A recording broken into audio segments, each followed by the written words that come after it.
Magandang araw po sa inyong lahat. Ito na naman po tayo sa Usapang KP, Kalayaan sa Pamantasan. Webinar 4 po natin ngayon. Ang ating pong tututukan, mga manananggol, abogado at serbisyo publiko na tatak UP, Wagas. Ngayon po ay ika-35 anibersaryo ng EDSA People Power Revolt. Pero ang UP, 113 years old na po, ikatlong ulit, na mes tigulang. Pero ang pinag-uusapan pa rin natin ay rule of law, ang due process, accountability at transparency. At ang ating panelists ngayon, napakahalaga ang boses at expertise sa ganitong usapin. Bago po tayo magsimula, ito pong forum na to ay nilulunsad ng 7 grupo. Kasama po dito ang ating mga UP System, Office of the Vice President for Public Affairs, Office of Alumni Relations, UP Information Technology Development Center, TVUP, Alumni Freedom Project, at ang Samasa Alumni Association.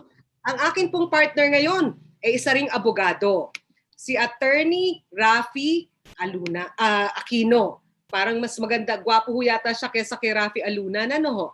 Pero si Atty. Raffy po actually graduate ng law ng 1987. So panahon ho na ka-EDSA lang.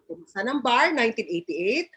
At naging abogado, co-founder, bali siya, ng grupo na tawag SAPS. Ito pong Santos, Parungaw, Aquino, and Santos Law Offices, SPAS Law. Siya po ay bahagi din ng Free Legal Assistance Group at lecturer ng Political Science sa De La Salle University noong 1992 pa.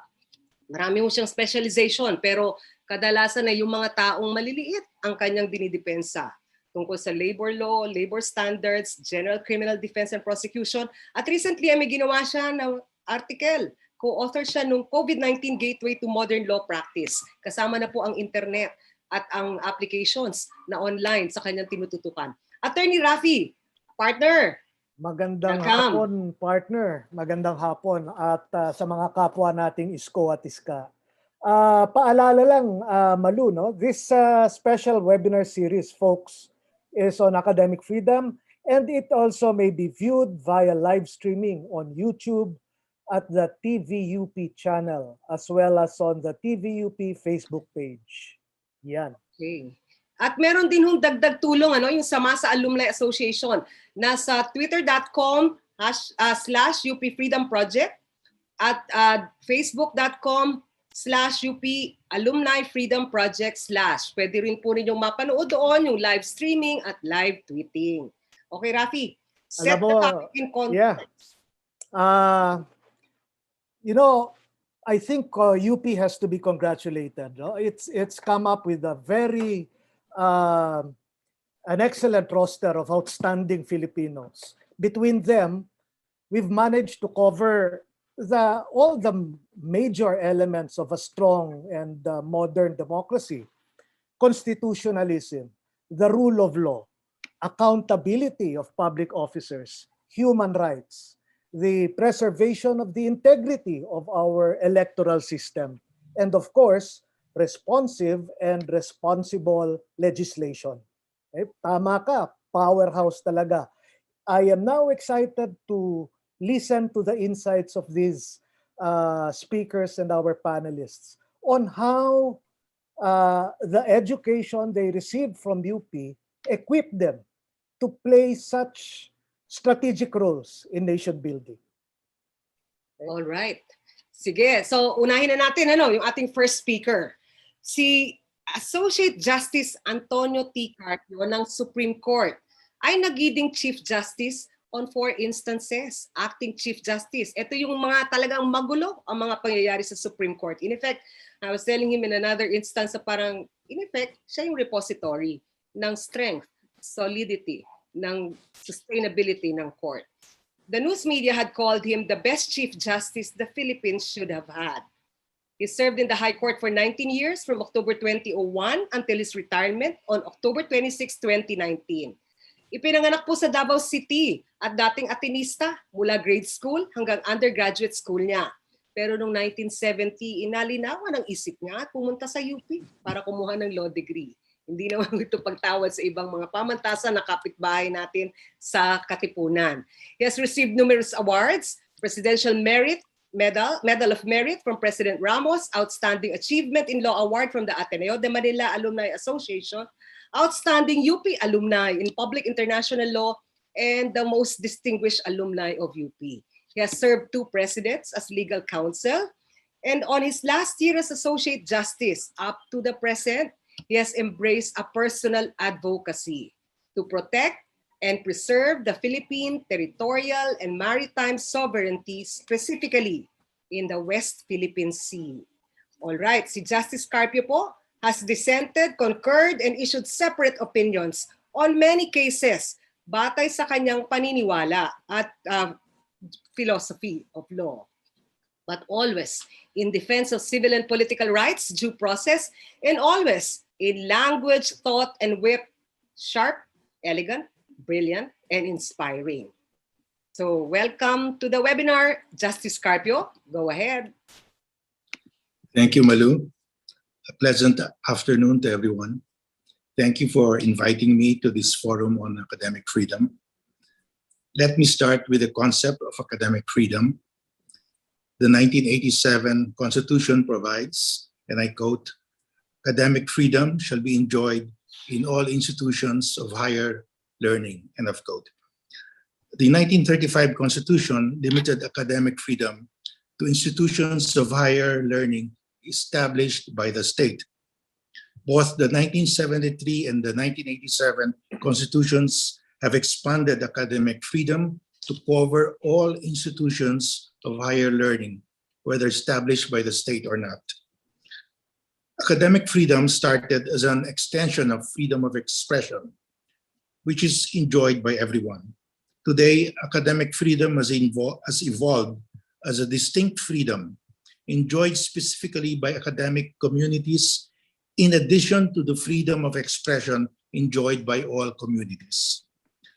Academic freedom does not replace freedom of expression in the academe, but it is in addition to freedom of expression in academe. In fact, academic freedom does not replace any of the Bill of Rights.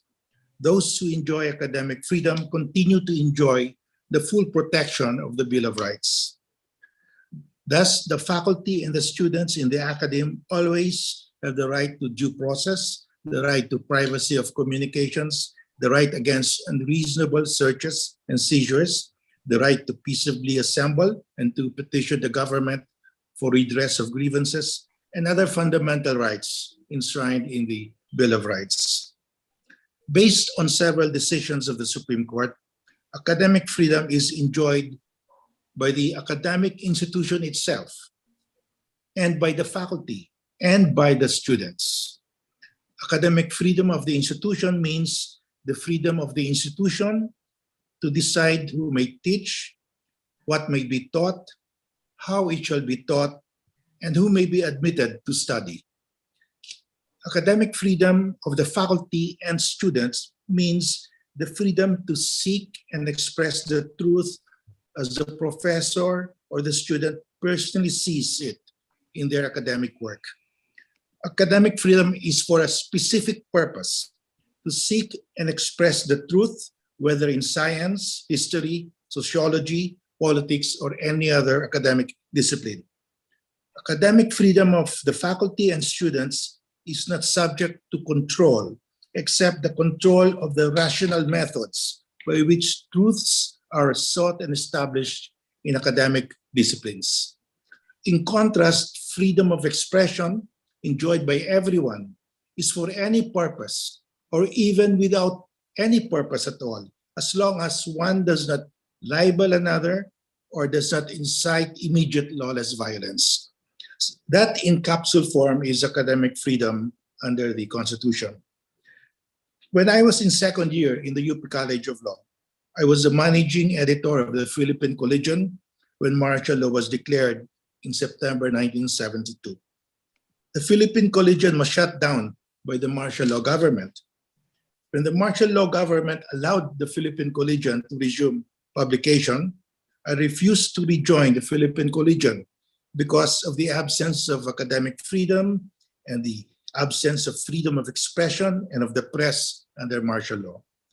It was a very difficult period.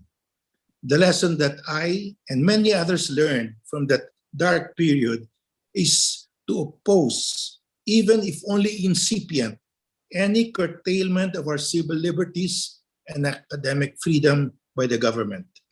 The lesson that I have learned, and this has solidified over the years, is that eternal vigilance is the price of freedom. We are now confronted with the cancellation of the UPDND Accord that has kept the peace in the University of the Philippines between the military and the academic community since 1989. The cancellation was unilaterally made by the DND without any prior notice to the university. The ostensible reason given by the DND is that the university has become the hotbed of recruitment by communists. Sadly, this comes from a gross misunderstanding of developments worldwide in the last 25 years on communism. The whole world knows that communism is a dead ideology. Cuba is now the only true communist state, and no country in the world wants to be like Cuba. China, despite being ruled by a communist party, is now the most predatory capitalist state in the world. Vietnam, also ruled by a communist party, is another die-hard capitalist state. North Korea is a hereditary monarchy masquerading as a communist state. Only the most naive students can be inveigled to believe in communism, and there will always be a handful of them in any society. It is the same as Nazism, where in Europe there will always be a handful of students who will be drawn into the dead Nazi ideology. But these are people in the fringes of the political spectrum, and they will never be a threat to the state. We should let our students know more about communism, how it has been rejected in the countries of the former Soviet Union, Eastern Europe, and in almost every other former communist state, because it is a failed ideology.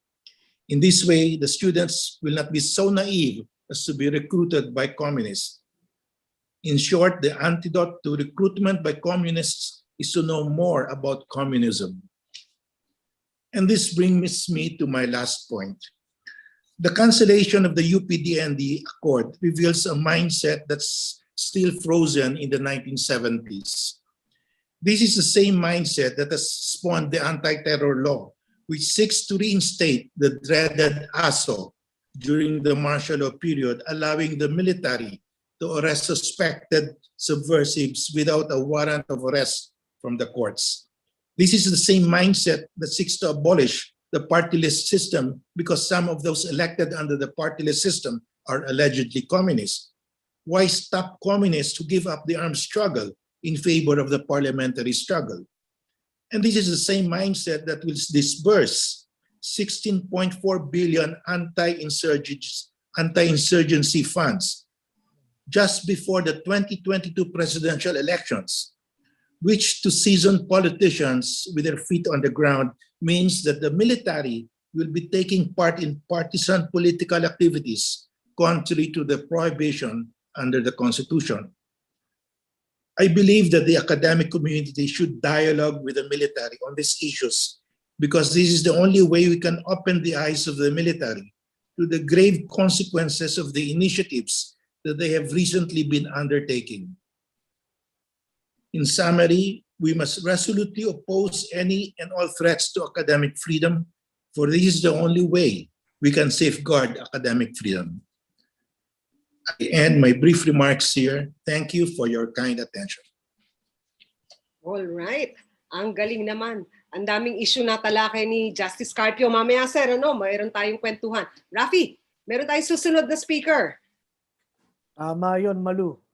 Our next panelist is a Harvard man holding a master's degree in public ad from the Kennedy School of Government.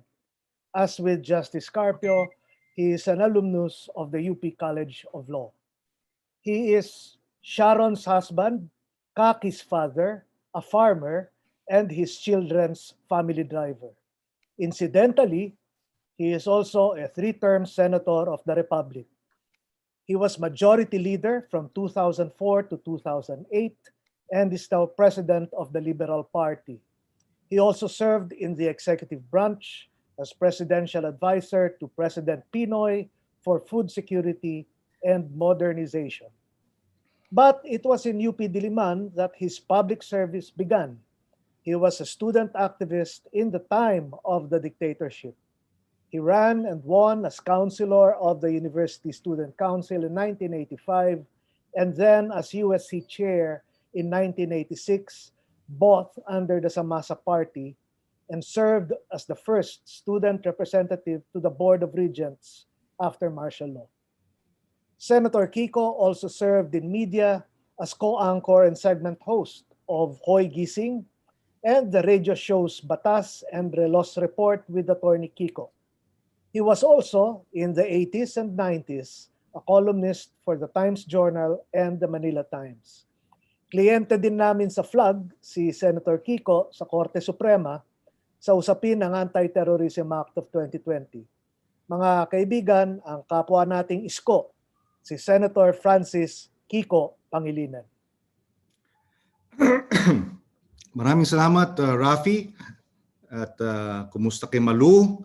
Magandang hapon sa aking co-panelists, Justice Antonio Carpio, Commissioner Grace Pulido Tan, sa ating mga reactors, IBP President and Chairman Domingo Egon Cayosa, Commissioner Louie Gia, and Attorney Michael Chu.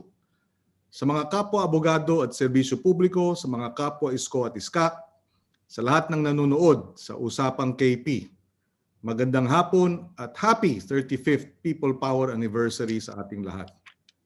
Yung Usapang KP po, hindi ho yan Kiko Pangilinan. Ipapaliwanag ko lang po.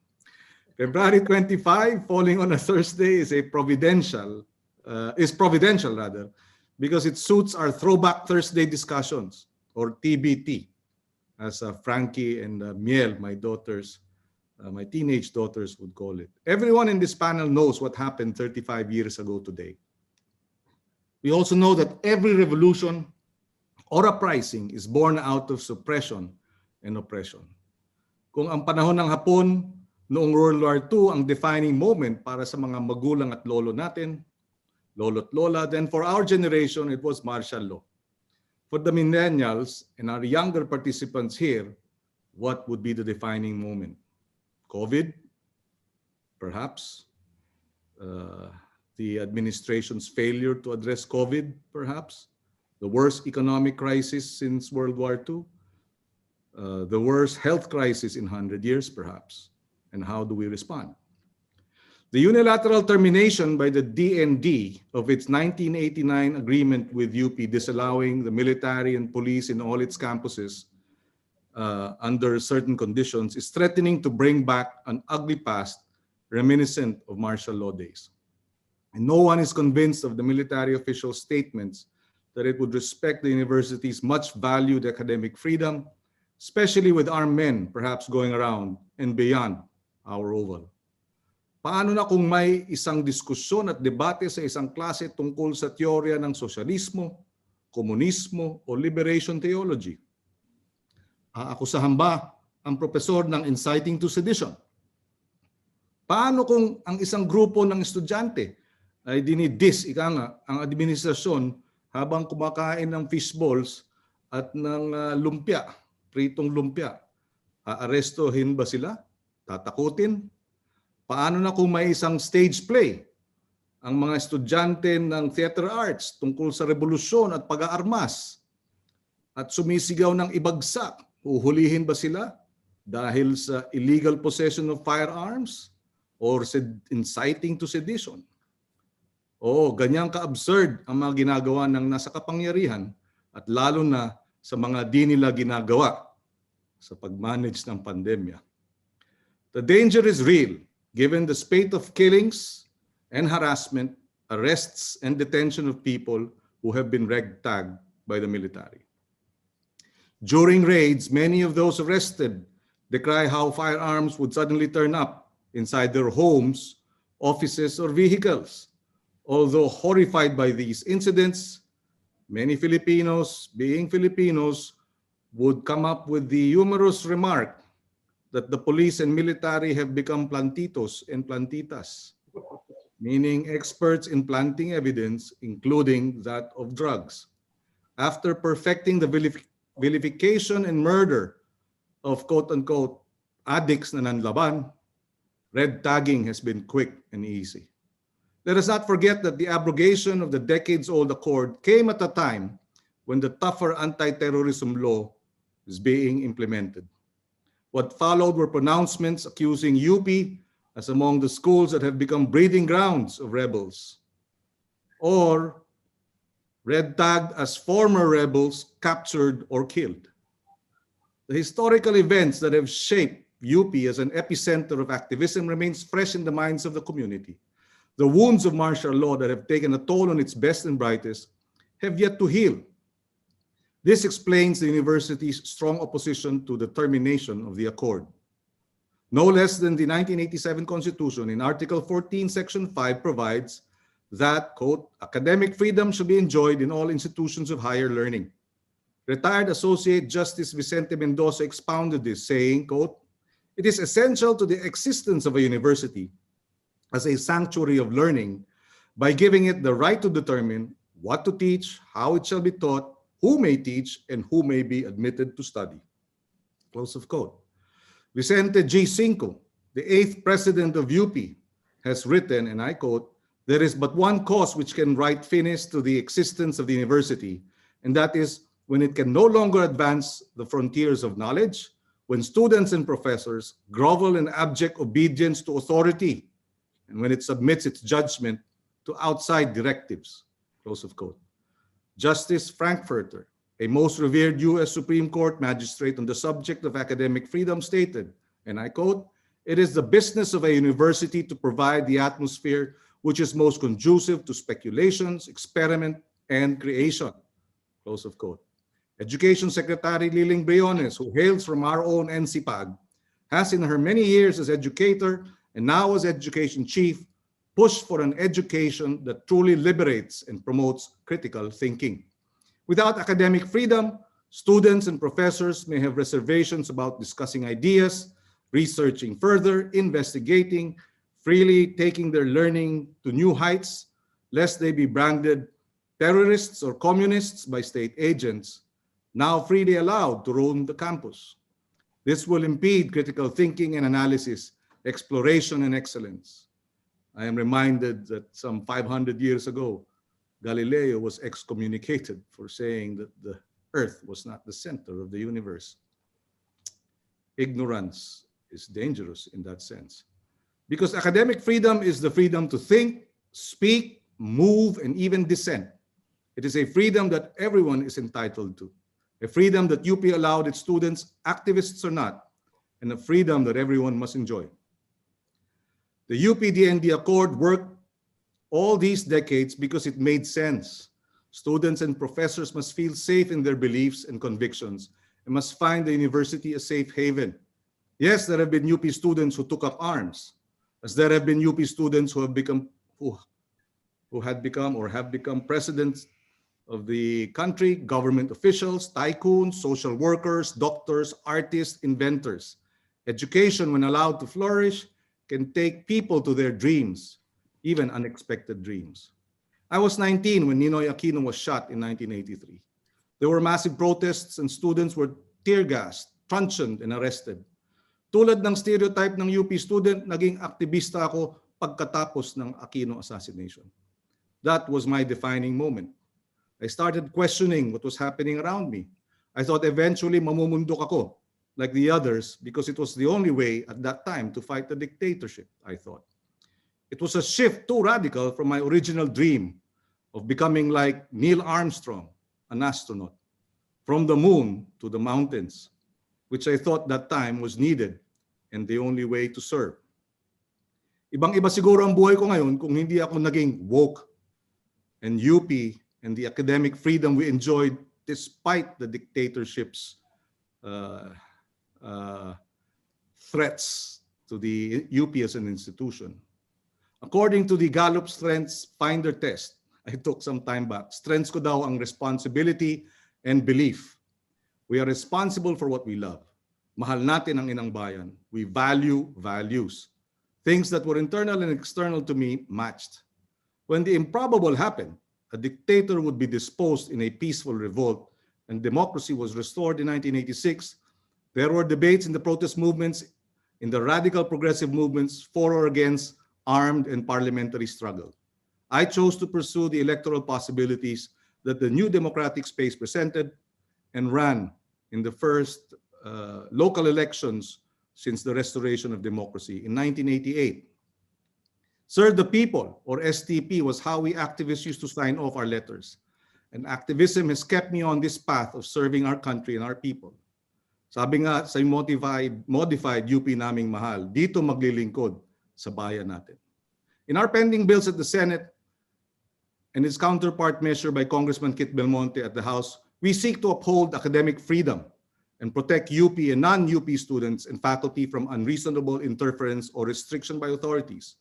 We are pushing to establish all state universities and colleges as freedom parks, where no permit will be required to organize and hold public assemblies.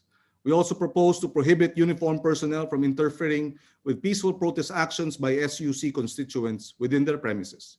We also want law enforcers to notify the proper SUC official before serving search or arrest warrants on any SUC student, faculty, employee, or even an invited participant in any official activity. The same requirement will be imposed when law enforcers have to invite, quote unquote, these people for questioning. Warrants have to be served in the presence of members of the SUC police or security force, and at least 2 faculty members designated by the appropriate SUC official will be there as witnesses. Schools should be safe spaces for students, professors, and personnel. They should feel secure and unafraid. As we guide our children in their education, we should also trust them to do the right thing, stand their ground, and be on the right side of history. I'm reminded by my father, who was concerned about my being a student leader in the time of the dictatorship. And now I know how it feels when Frankie speaks up and posts messages critical of the status quo. Let me end by sharing a quote from another UP College of Law alumnus, the late Senate President and Liberal Party stalwart and gentle sage and fighter, Jovito Salonga. In a speech entitled The Educated Man, he said, "Educated people are those whose, quote, interest is less in knowing who is right, but more importantly in discerning what is right and defending it with all the resources at their command. They have, quote, a deep reverence for the inherent worth and dignity of every human being," close of quote. And whenever they talk about good government, they are prepared and willing to sacrifice themselves for it. They live a life of relevance to the world in which we live, sharing the problems of their time and doing whatever they can with intelligence and fairness and understanding. That is what a UP education has given us. This is the effect of academic freedom on education. This is what education everywhere ought to be. Maraming salamat at magandang hapon sa kanilang lahat. Wow. Maraming salamat. Napakaganda, Malou. Nakalimutan kong banggitin kanina, si Senator Kiko nga pala ang principal author ng Republic Act 9500 o yung charter ng UP, making UP the national university. Okay. At presidente din siya ng Liberal Party. Oo, tama yun. Nakalimutan mo yun. Okay, So, ang sabi ng mga ating participants, these are some of the few good men of Justice Carpio and Senator Kiko. Ngayon naman, let's have one of the few good women, si Grace Pulido Tan, abogado at certified public accountant. The only woman ever to be appointed chairperson of the Commission on Audit in its 118-year history. So mas matanda sa UP, 113 lang Raffy ang UP, no? Ang COA ay 118. Prior to her appointment as COA chief, she had over 30 years of experience in law, accounting, finance, management, and governance. Actually, nag-umpisa siya bilang tax lawyer and co-founded the Tan Venturanza Valdez Law Firm, specializing in tax, corporate, and securities law. Noong 2002, naging siyang bahagi ng Philippine Presidential Commission on Good Government, kung saan siya naging in charge sa finance and asset management at director ng sequestered companies. Naging Undersecretary of Finance for Revenue Operations at noong 2011, April hanggang February 2015, naging Chairperson ng Commission on Audit. Doon kinilala siya bilang unang nagtaguyod ng tinatawag na Citizen Participatory Audit na ngayon parang institutionalized na sa COA. Nanalo ito ng Bright Spots Award sa London Open Government Partnership in November 2013. Nung term din niya, ipinahayag sa bayan yung tinatawag na ROSA o yung Report on Salaries and Allowances of Government Officers. So for the first time, bukas lahat yung libro. At pinakahuli, noong 2012, naglabas yung COA ng special audit. Alam mo ba yung Raffy, natatandaan mo, no? Yung pork barrel, yung PDAF na tinatawag. Na nung kanyang inireport, napisto kung ano yung paglulustay ng pondong bayan dito sa PDAF Fund. At tinanong siya, what did you find out? Ang sabi niya, kahindik-hindik. Alright. Ang huli niyang appointment after COA ay naging member siya at vice chair ng tinatawag na Independent Audit Advisory Committee ng United Nations. Actually, appointee sila ng UN General Assembly. At naging siyang external auditor ng World Health Organization at Food and Agriculture Organization. Ladies and gentlemen, please welcome, fresh from the US at nag-iintay pang magkaroon ng pagkakataon magpa-parlor at mani-pedi, si Chairperson Maria Gracia Pulido Tan. Hello, Ma'am Grace. Maraming salamat, Malou, at magandang hapon po sa ating lahat. Ikinagagalak ko po na nandito ako ngayon. Maraming salamat sa paanyaya. Kasi yung topic natin, yung academic freedom, is something that is very, very close to my heart. No? I really feel nostalgic every time because parang sa 9 na taon kong pagiging estudyante sa UP, itong academic freedom yung talagang nagbigay sa akin ng nurture. Kumbaga, doon ako nag-bloom. Yung parang doon ko nahanap yung sarili ko. Ano yung aking mga kakayanan? Ano yung aking mga gustong gawin? Paano namulat sa akin o na-strengthen yung pagmamahal sa bayan? You know, all these things, I think whatever I have become, whatever I am now, I really owe a lot to UP and to the atmosphere of academic freedom. Sabi ko sa inyo kanina, 9 years ako sa UP, no? Ay pumasok ako noong 1972 at nagtapos finally noong 1981. Una sa kursong accountancy and then sa law.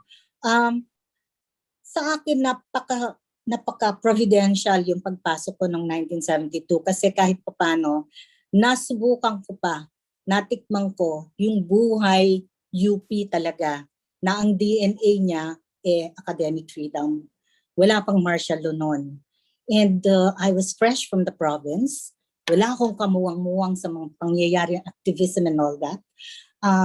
Pero nung nasa UP na ako, pumasok ako ng UP, doon ako namulat. Those were very heady days. It was there that I saw and listened to then Senator Ninoy, no? At ako'y mesmerized. Siguro yung first 3 months bago nag-declare ng martial law, halos araw-araw may event.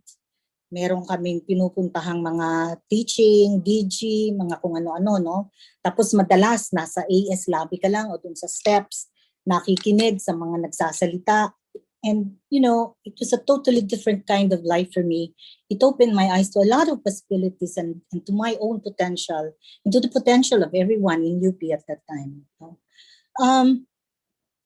And then martial law came, and as we know, there was na-militarize yung UP, na-shutdown yung mga institutions. Unang naging casualty, I suppose, would be academic freedom.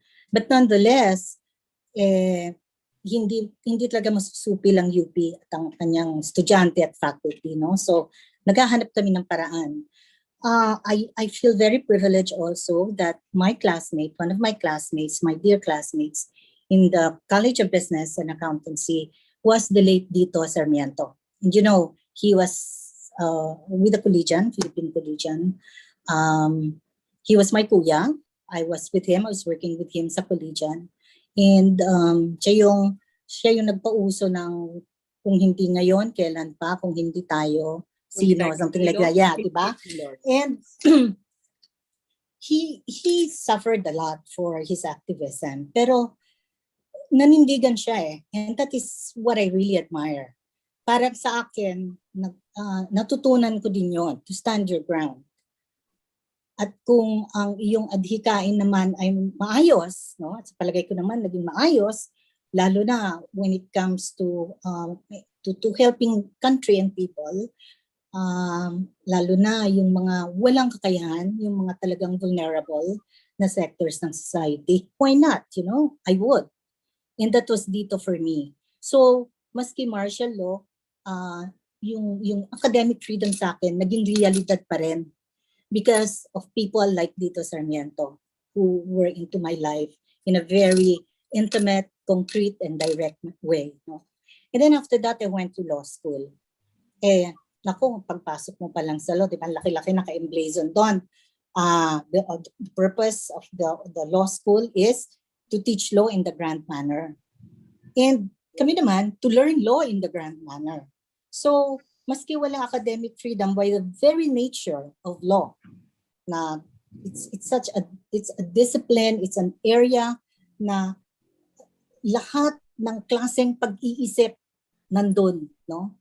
At walang makakapigil sa amin, maski na siguro sabihin mo na walang kwenta yung sinasabi mo o absurd, inane, you're crazy for even saying that, but my God, that was the rule of law. That is the rule of law. We will say whatever we think we need to say, and we will allow and respect the right of our fellow students, law students then, and our professors even, to speak what they wanted to say. No? And I think that was how we learned more of the law rather than reading from textbooks. Yung discourse, yung interchange, yung engagement with one another as students, with our professors, and even with yung ating mga sinamanong at simanang na nagbebenta ng turon, you know, we would sit down with them in the steps at nagkakadiskusyon kami. I think that's all a part of academic freedom. At yun, yung na-enjoy ko talaga when I was in UP, no? Parang naging second nature. I mean, nasa akin na yun, no? So that has been my guide and my bedrock as I went through my own career, no, as a lawyer and as an accountant.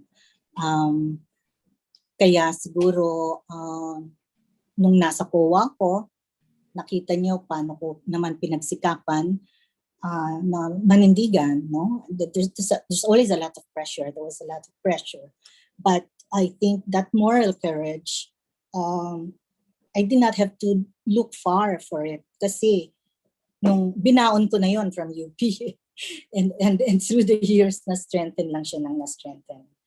Kaya nalulungkot naman ako pag lalo na ngayon sa mga usapin ngayon na ito may kontrobersiya na naman tungkol doon sa abrogation ng kasunduan, no? Iba talaga yung pakiramdam o yung atmosphere na may nakikita kang mga debaril na naglalakad sa campus o iba eh. There is a chilling effect lalo na pag estudyante ka. Pero kahit papano, maghahanap ka ng paraan, kami noon, ganon, na maisasagawa pa rin namin yung anong mga dapat namin gawin to form critical thinking, to encourage critical thinking, to ask powerful and hard questions, to be able to create, to gather, to transmit knowledge in a way that it should be transmitted.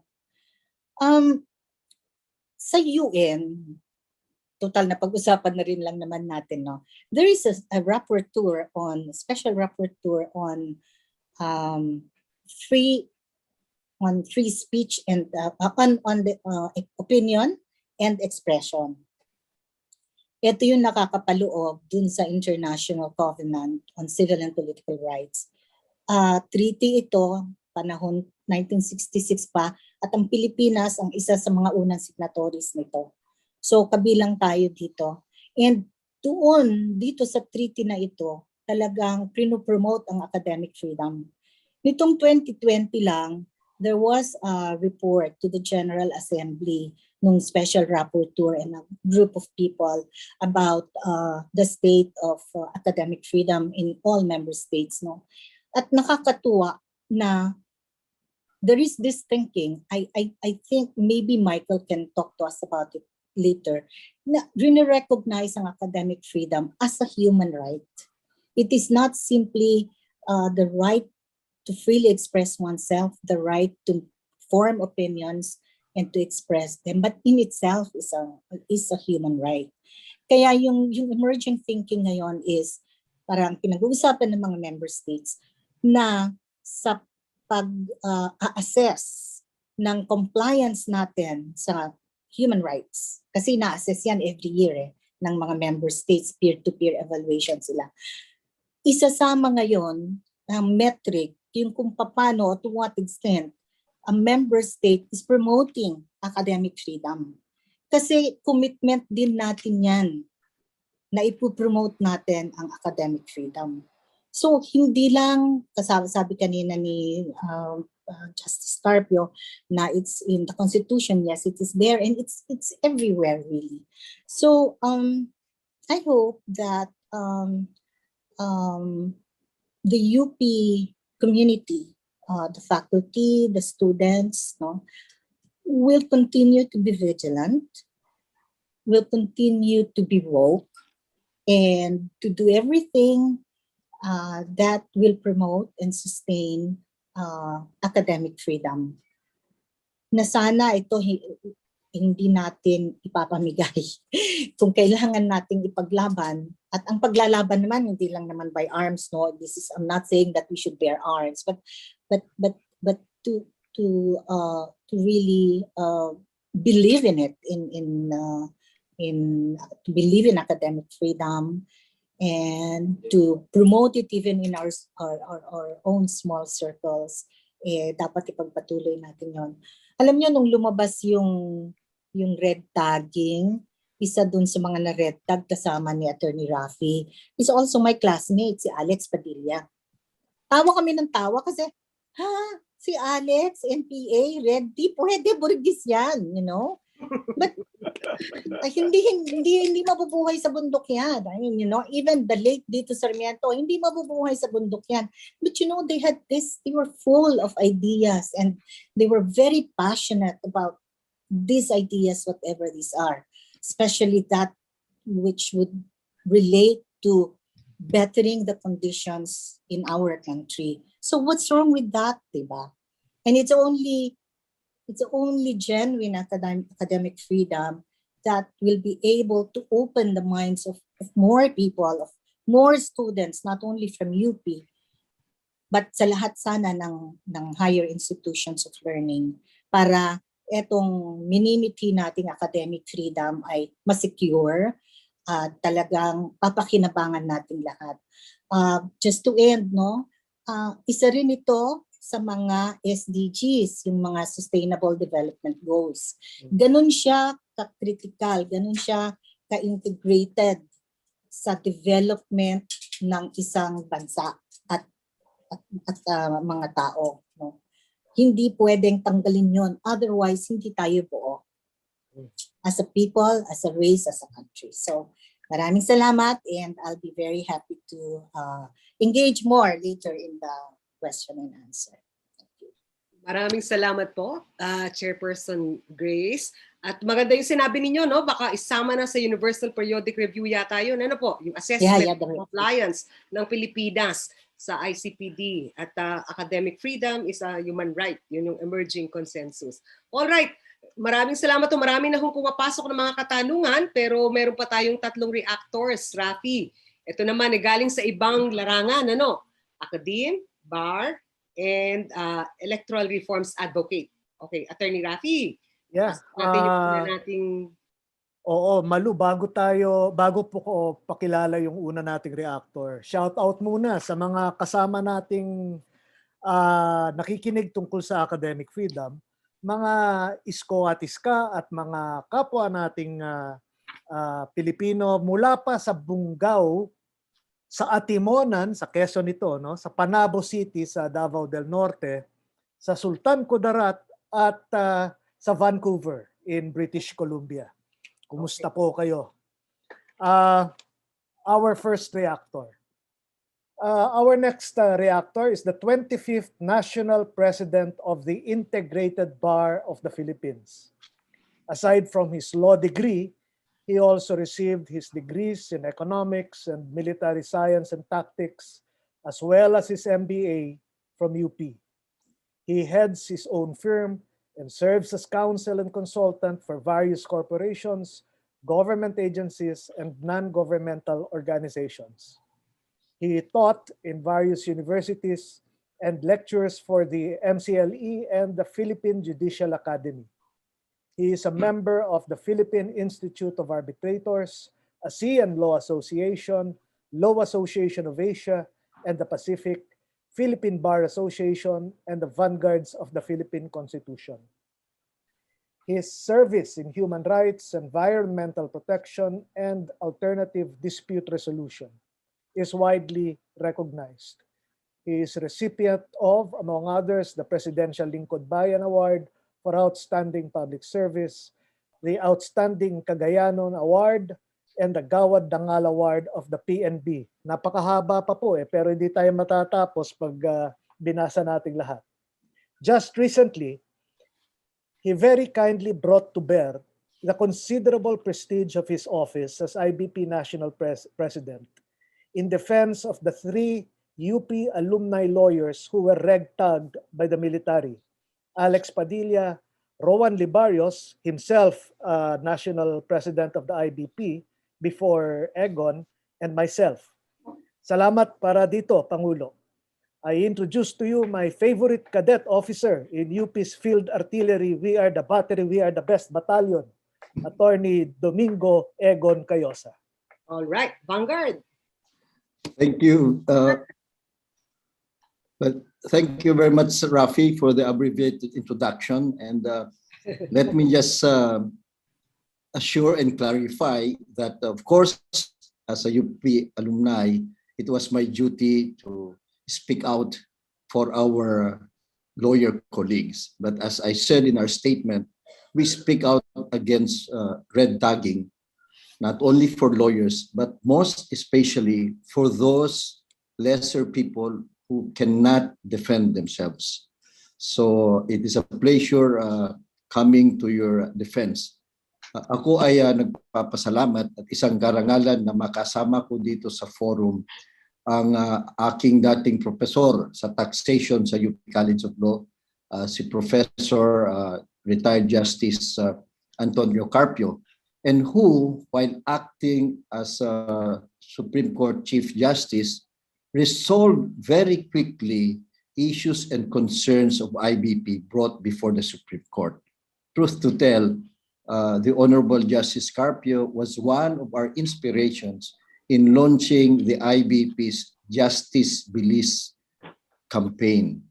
Ako rin ay nagagalak na kasama ko sa forum na ito ang aking kababayan, kaprobinsya, kapit bayan, si Commissioner Grace Pulido na imbag nga malimo manang. And of course, a political stalwart, si Senator Francis Pangilinan, Kiko Pangilinan, at lahat ng mga panelists at mga reactors who have distinguished themselves in leading and serving our country as UP alumni. We note yung sinabi ni Justice Carpio na dialogue is the first option that we should dialogue with the military and the security sector dito hinggil sa issue ditong UP-DND accord. And we support that. As a matter of fact, IBP, because of our approach of creating partnerships and collaborations, we have been able to do more, better, and faster. Kaya lamang, paano po kung it is in the right direction, dialogue is in the right direction, pero paano po kung hindi ito magtagumpay? Should UP remain reactive vigilance, or should UP or any university be proactively positioning to seize the narrative? Kasi kung minsan po, nitong mga ganitong mga hidwaan, ginagamit lang ho ng mga ibang sektor to project the narrative that they would want the country to believe in.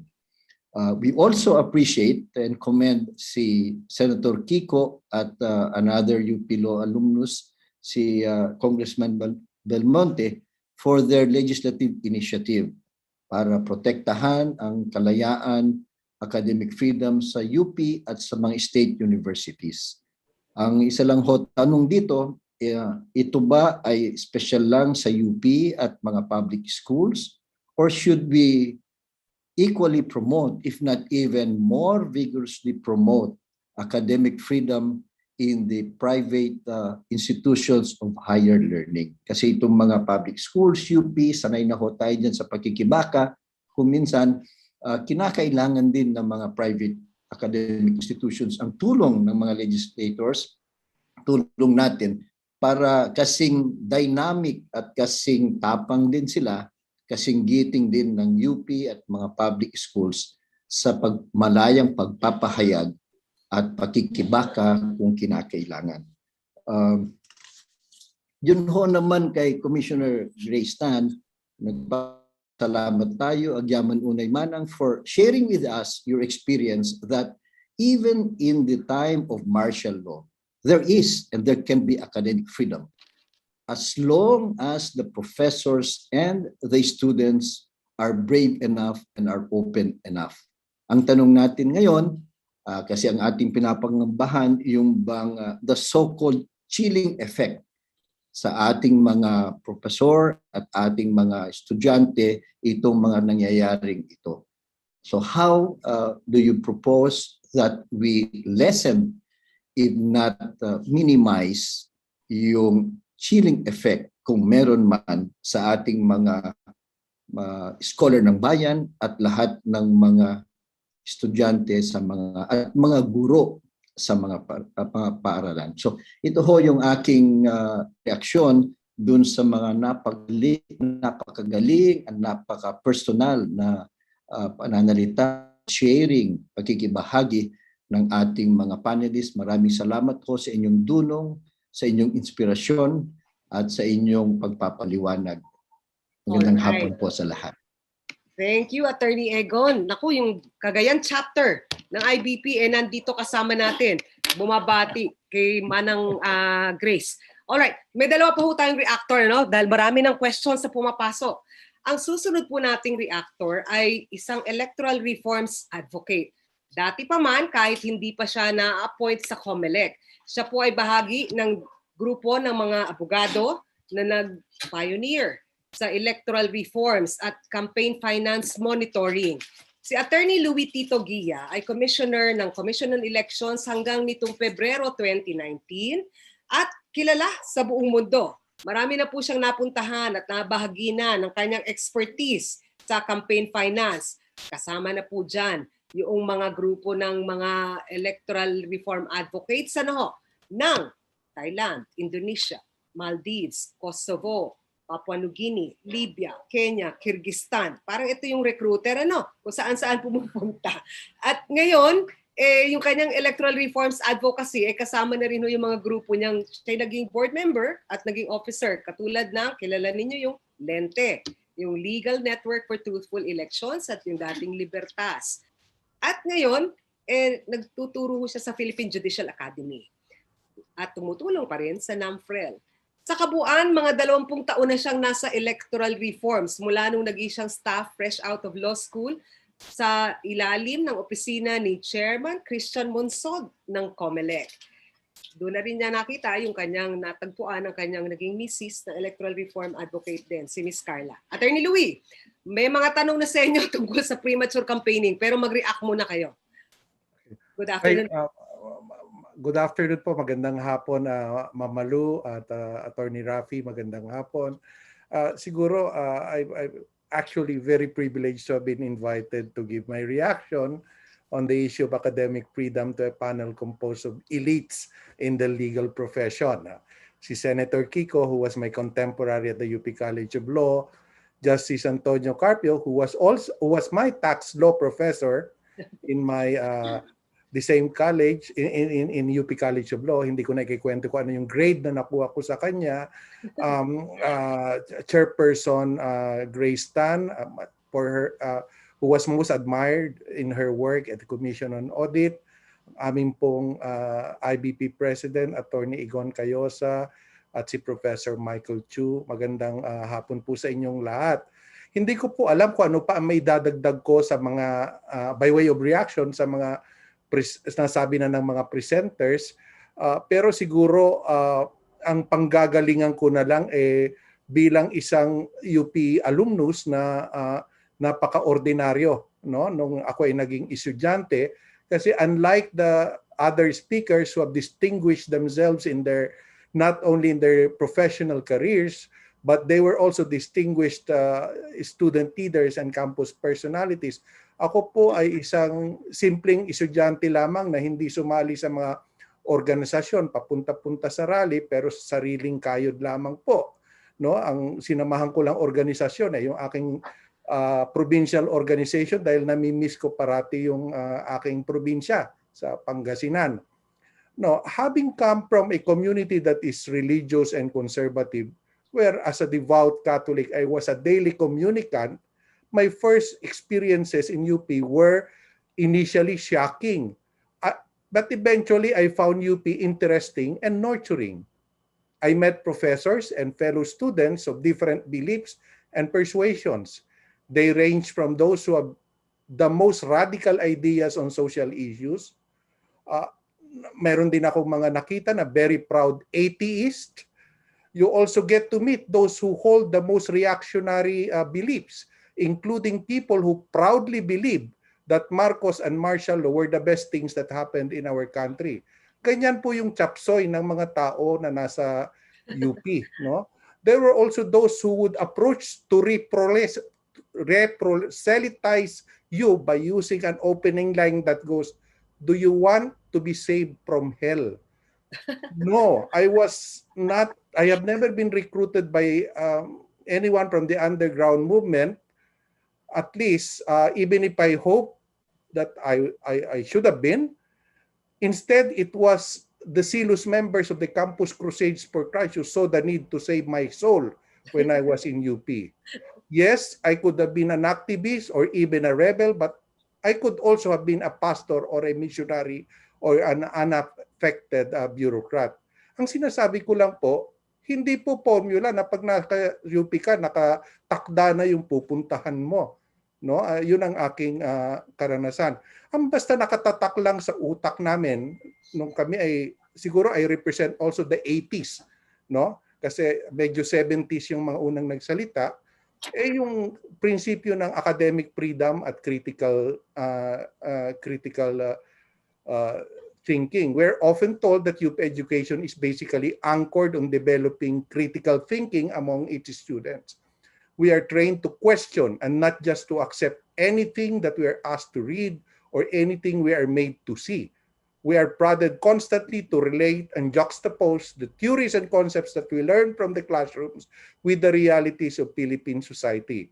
There should be no restrictions as to what you can read, learn, write, and speak. At the UP College of Law, I initially found law classes as constraining because I thought that a law student must just accept what the law is as enacted by the legislature and as interpreted by the Supreme Court. I had to go back to the arts and sciences, to AS, whenever I can attend symposia as my way to recover from the tortures of law school. I had missed my political science days then. It was not until someone said, I don't remember now who said it, that law can be an instrument of liberation. Ang bigat, no? Or something like that, that somehow made me enjoy my law classes, notwithstanding the challenges. Because of the constant reminder that the heart of UP education is developing critical thinking among its students, which can only be possible because of it when academic freedom is there, our study of the law should constantly be connected now to the social realities of the time. This is regardless of what field of law one wants to pursue. We are made to recognize that laws are products of consensus and compromises of the political and economic elites dominating congresses and assemblies. This somehow made me realize that if I had to take an advocacy when I become a lawyer, it is to work for making democracy more meaningful and to do electoral reform work. Providentially, my first job as a lawyer was with the Commission on Elections as a staff member of then Chairman Christian Monsod, another UP alumnus. In the 1992 election was a critical election as it was the first synchronized election under the 1987 Constitution. That is when I joined the COMELEC. I was also lucky that the COMELEC leadership at that time started to look at developing a more inclusive electoral process by providing avenues for sectoral representation at the local government and by trying to draft a bill that would be used, that was eventually used to come up with the party list system law. This was also the first time that a more robust enforcement of campaign finance laws, which has been there since the 1970s, was initiated. When Chairman Monsod retired in 1995, I also left COMELEC and went to a humble law practice. But in between my law practice was my participation in various civil society initiatives on electoral reform. One of these initiatives was the first ever civil society monitoring effort for campaign finance in the Philippines. And that is where I work with groups including PCIJ and where I came to know and work with Malou. I was also involved in organizing the law community, including law students, to participate in election. Yun yung Lente, Libertas. Also, I tried to bring these advocacies when I was privileged to have been appointed to go back to COMELEC as an election commissioner. The UP training that I've enjoyed or I've been privileged to have played significantly in my work. It also helped that a colleague of mine in COMELEC, si Commissioner Guanzon, constantly nire-remind, taga-UP tayo. Dapat gawin natin ang tama. Parang gano'n, no? So, yun yung aking nakuha sa UP bilang naging bigang alumnus at nagamit ko yun sa aking pagtatrabaho sa gobyerno. Ngunit siguro let us not disabuse our mind na dahil galing ka sa UP, yun ang parating direksyon ng iyong pupuntahan. Dapat tanggapin din natin na marami ho tayong kasama na naging graduate sa UP na enabler naman ng sistema na gusto nating medyo i-address, no? So I think sususugan ko po yung sinabi ni Justice Carpio na we should be engaged in the spirit of academic freedom, the same spirit of academic freedom that we enjoyed in UP, and the critical thinking that was made a part of how we should look at things. Kailangan natin engage ang ating mga kababayan. Malapit na eleksyon. Napaka-crucial nitong election. It comes at a time that there is a global recession of democracy. I think there is something that UP Law alumni can do to make our democracy recover from the lost ground that from the losses that it encountered in the past. So yun lang siguro ang aking reaction. Thank you. Ang galing, Attorney Louie. So you know how to save your soul? Hindi nyo sa amin tinuro yun.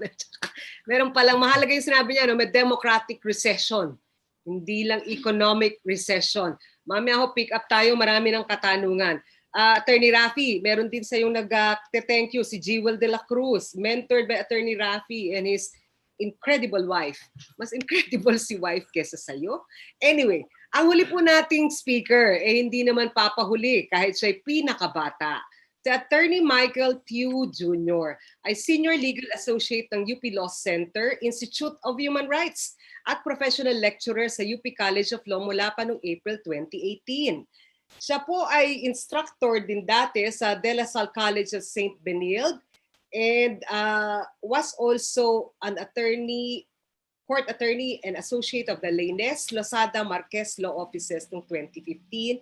Associate din dati ng Sisip Salazar Hernandez Gatmaitan noong 2014 at author ng isang recent review na ni Tyrell Habercorn's book, In Plain Sight, Impunity and Human Rights in Thailand.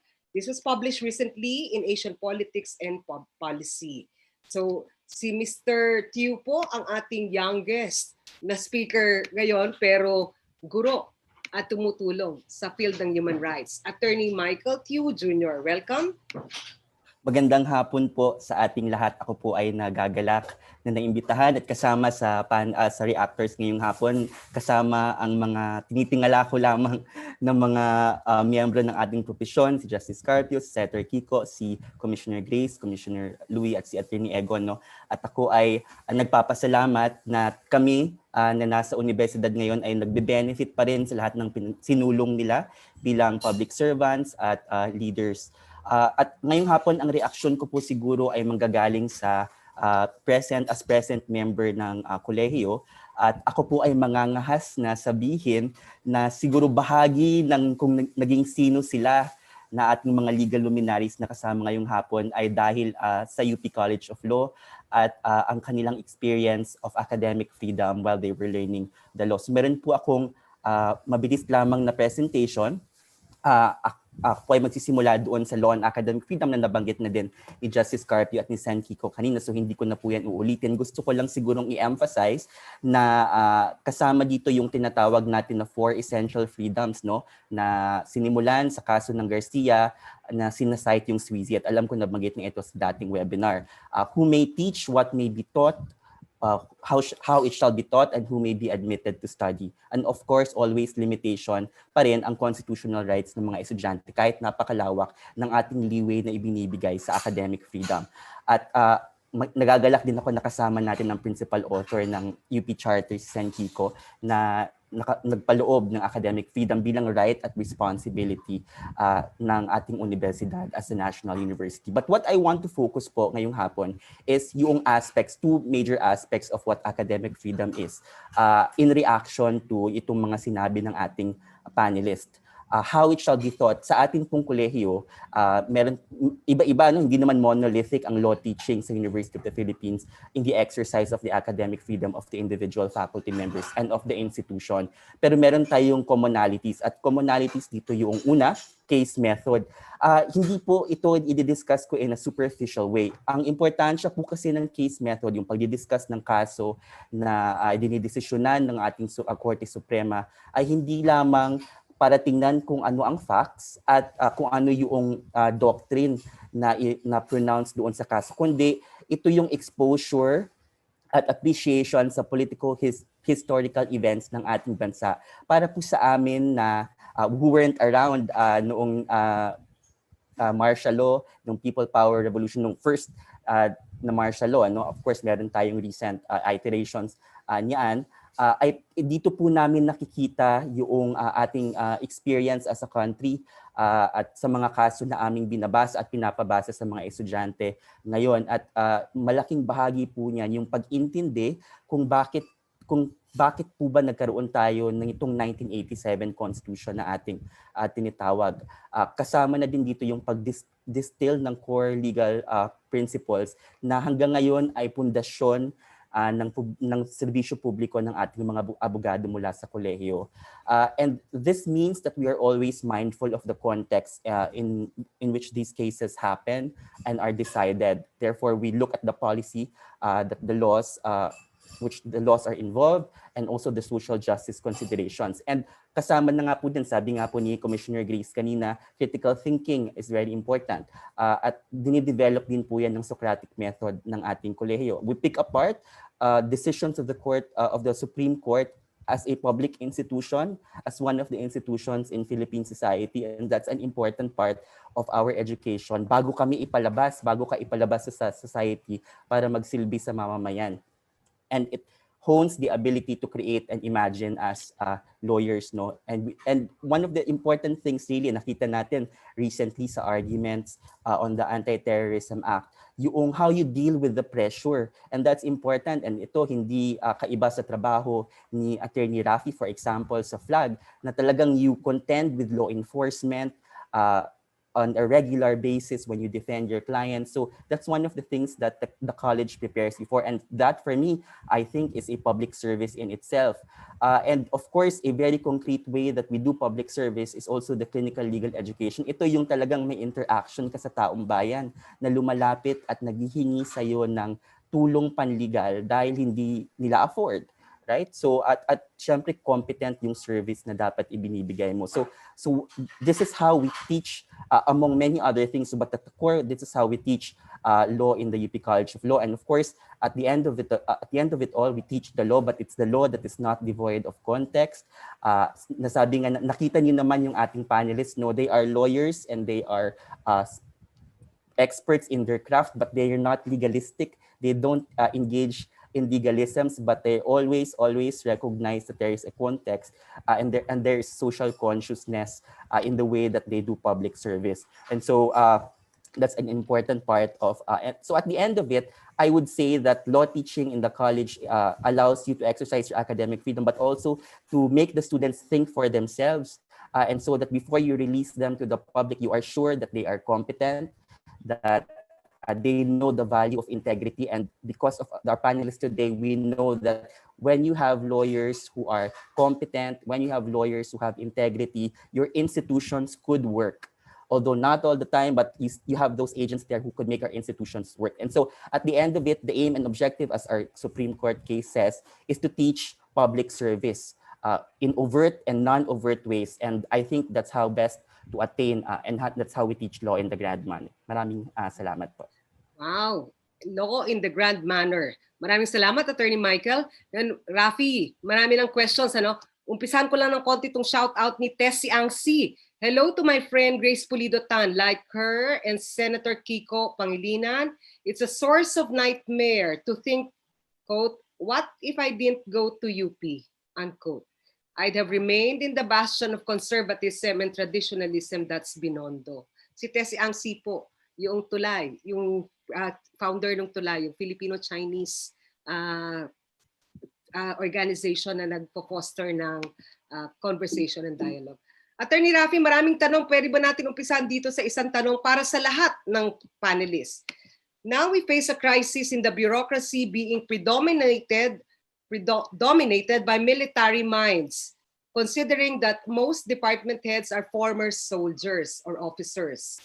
This has led to a group thinking and discourage critical and strategic thinking. Should we make laws that require a number of years of socialization for former generals before they could be recruited to civilian government positions? So, isa po yung sa katanungan. However, meron ding kapares na katanungan yon. Ang sinabi nang imbita ba kayo mula sa military dito sa mga webinar na to? At palagi bang kailangan may dichotomy, the university and the military? Ano po yung problema? Can't the academe work well, smoothly with the military kung abrogated na yung UPD&D Accord? So first question, too many soldiers in the bureaucracy, good or bad? And what do you propose could be a period of transition? All the panelists, Justice Carpio? Well, I think there is a 1-year transition period now. Mm-hmm.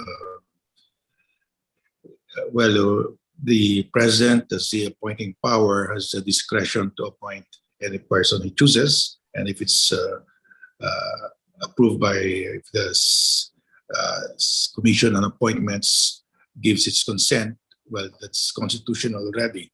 So it's really up to the president, and they will have to account for what they do, like in the COVID crisis now, the military is being criticized because they are not up to it. So it's up to the public to voice out their criticism, given that it's allowed by law for them to be appointed after a period of 1 year. So maybe we can take stock of what has happened and extend it to more than 1 year, no? But I think when they leave the military after a period of time, they should not be barred from holding other public offices. It's really up to the president, because he may appoint a civilian, but who may be as incompetent as a military guy. So Okay. I think we should, the blame should be on the president if he chooses most of his cabinet members from a certain sector only, or from Davao only. I think if you're a good manager, a good chief executive, you should have a wider choice. You know? So I don't see a problem. I think 1 year is enough. Now, on the cooperation, that's why I'm saying we should dialogue with the military on this.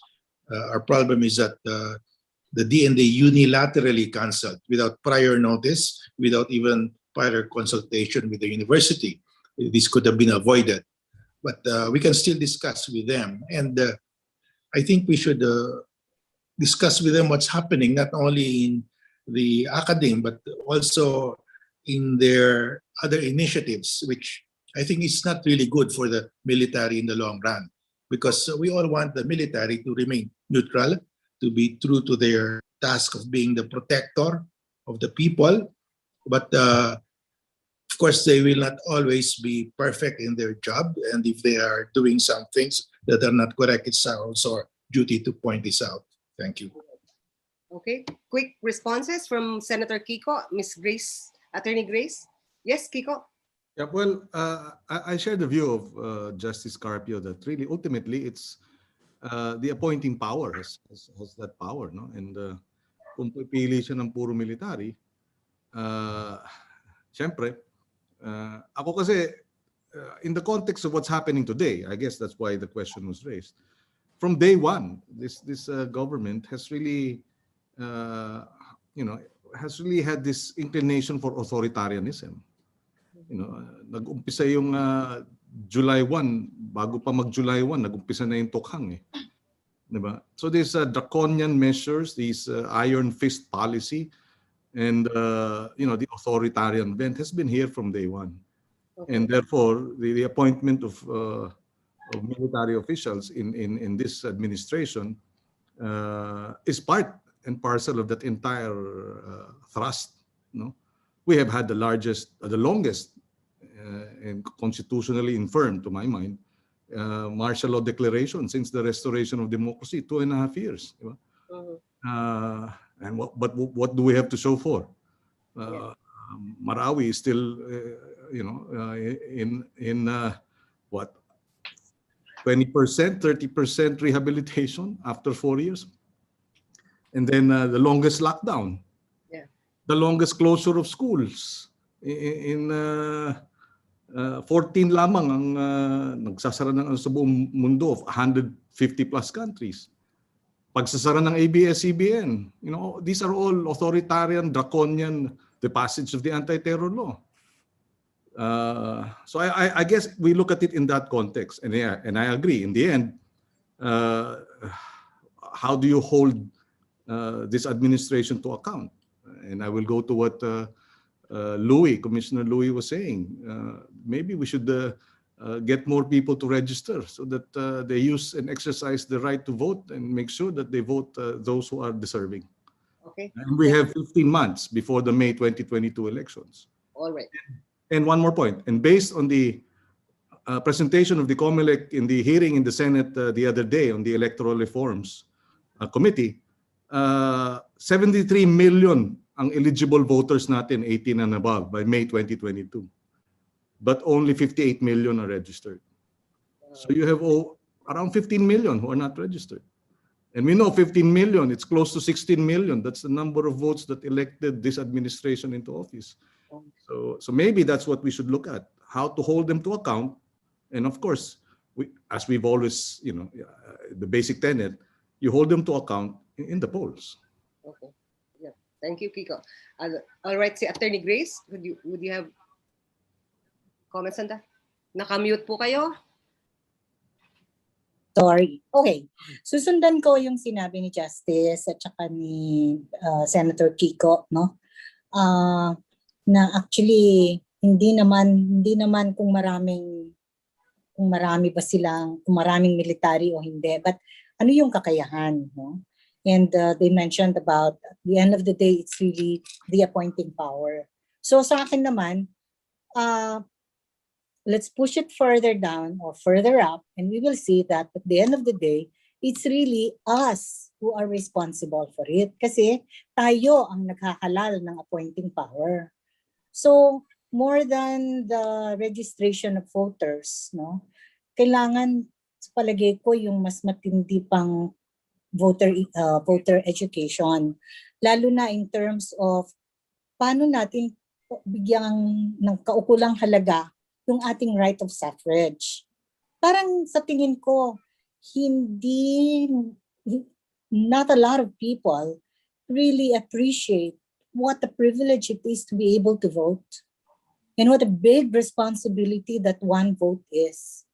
And therefore, we have to exercise utmost prudence.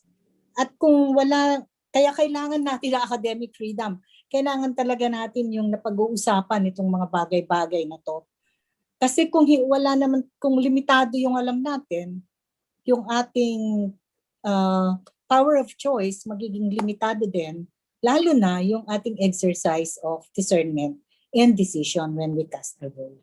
All right. Thank you, Attorney Grace. Raffy, may mga questions pa. No? Yun pong nauna ay galing kay Maria Cristina Exmundo, yung tanong doon sa military appointees, at yung katanungan naman na ba imbitado sana daw ang Defense Department at ang military sa mga webinars ay galing kay Ernie Pascual. All right, Raffy, meron kang nakitang mga katanungan na dapat i-raise? Merong isang comment dito, Malou, no? Ang sabi niya, si Margarita Valle, the problem with the electoral process is that it can no longer be trusted. Naku, Louie. It's a fact that whoever controls the machinery has control over the results. Any comments of that, Commissioner Louie? May dagdag na tanong, pwede ba kay Attorney Louie para isa na lang buwelo. Anonymous attendee, I think for you, Commissioner Louie. What is your take on the premature campaigning as done by the Mayor of Davao at EDSA? Pambabastos na ginawa, lalo na solemn commemoration dapat today. Should there be revision of electoral laws on this? Commissioner Louie, madami ka pang gawain. So yun, paano yun? People in power control the election, so should you trust it? And meron bang premature campaigning? Okay.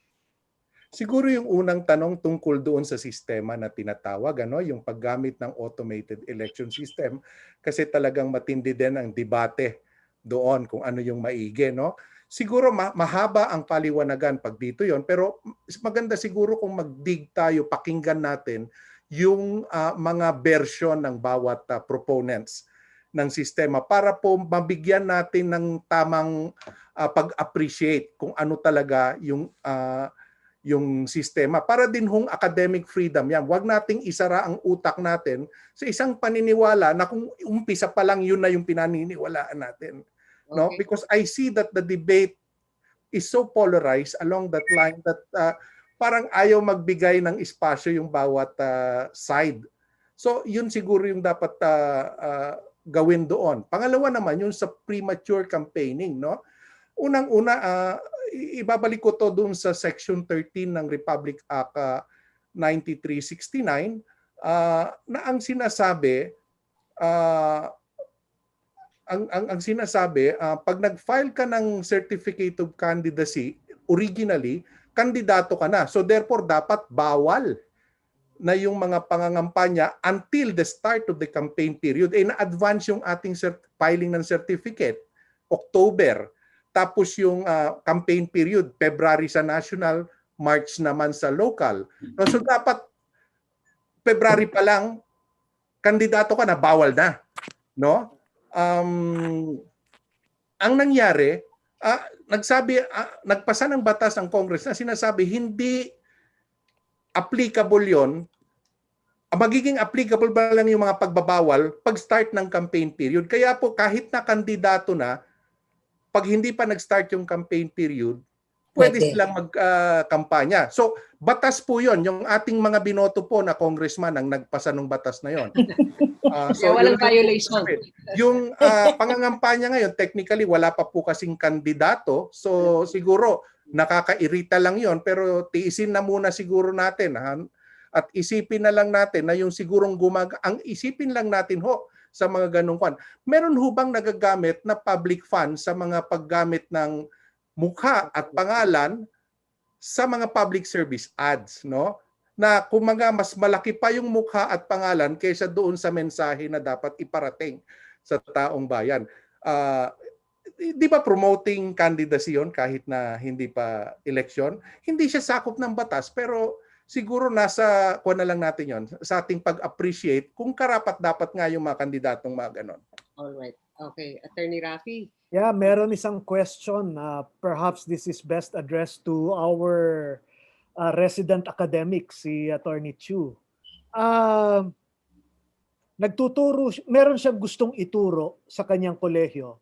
Pero ang sabi nung college administrators, that belongs to another discipline. We cannot allow you to teach that. So it's a somewhat technical question on the metes and bounds of academic freedom. We already know that academic freedom is a right enjoyed by both the institution and the faculty member.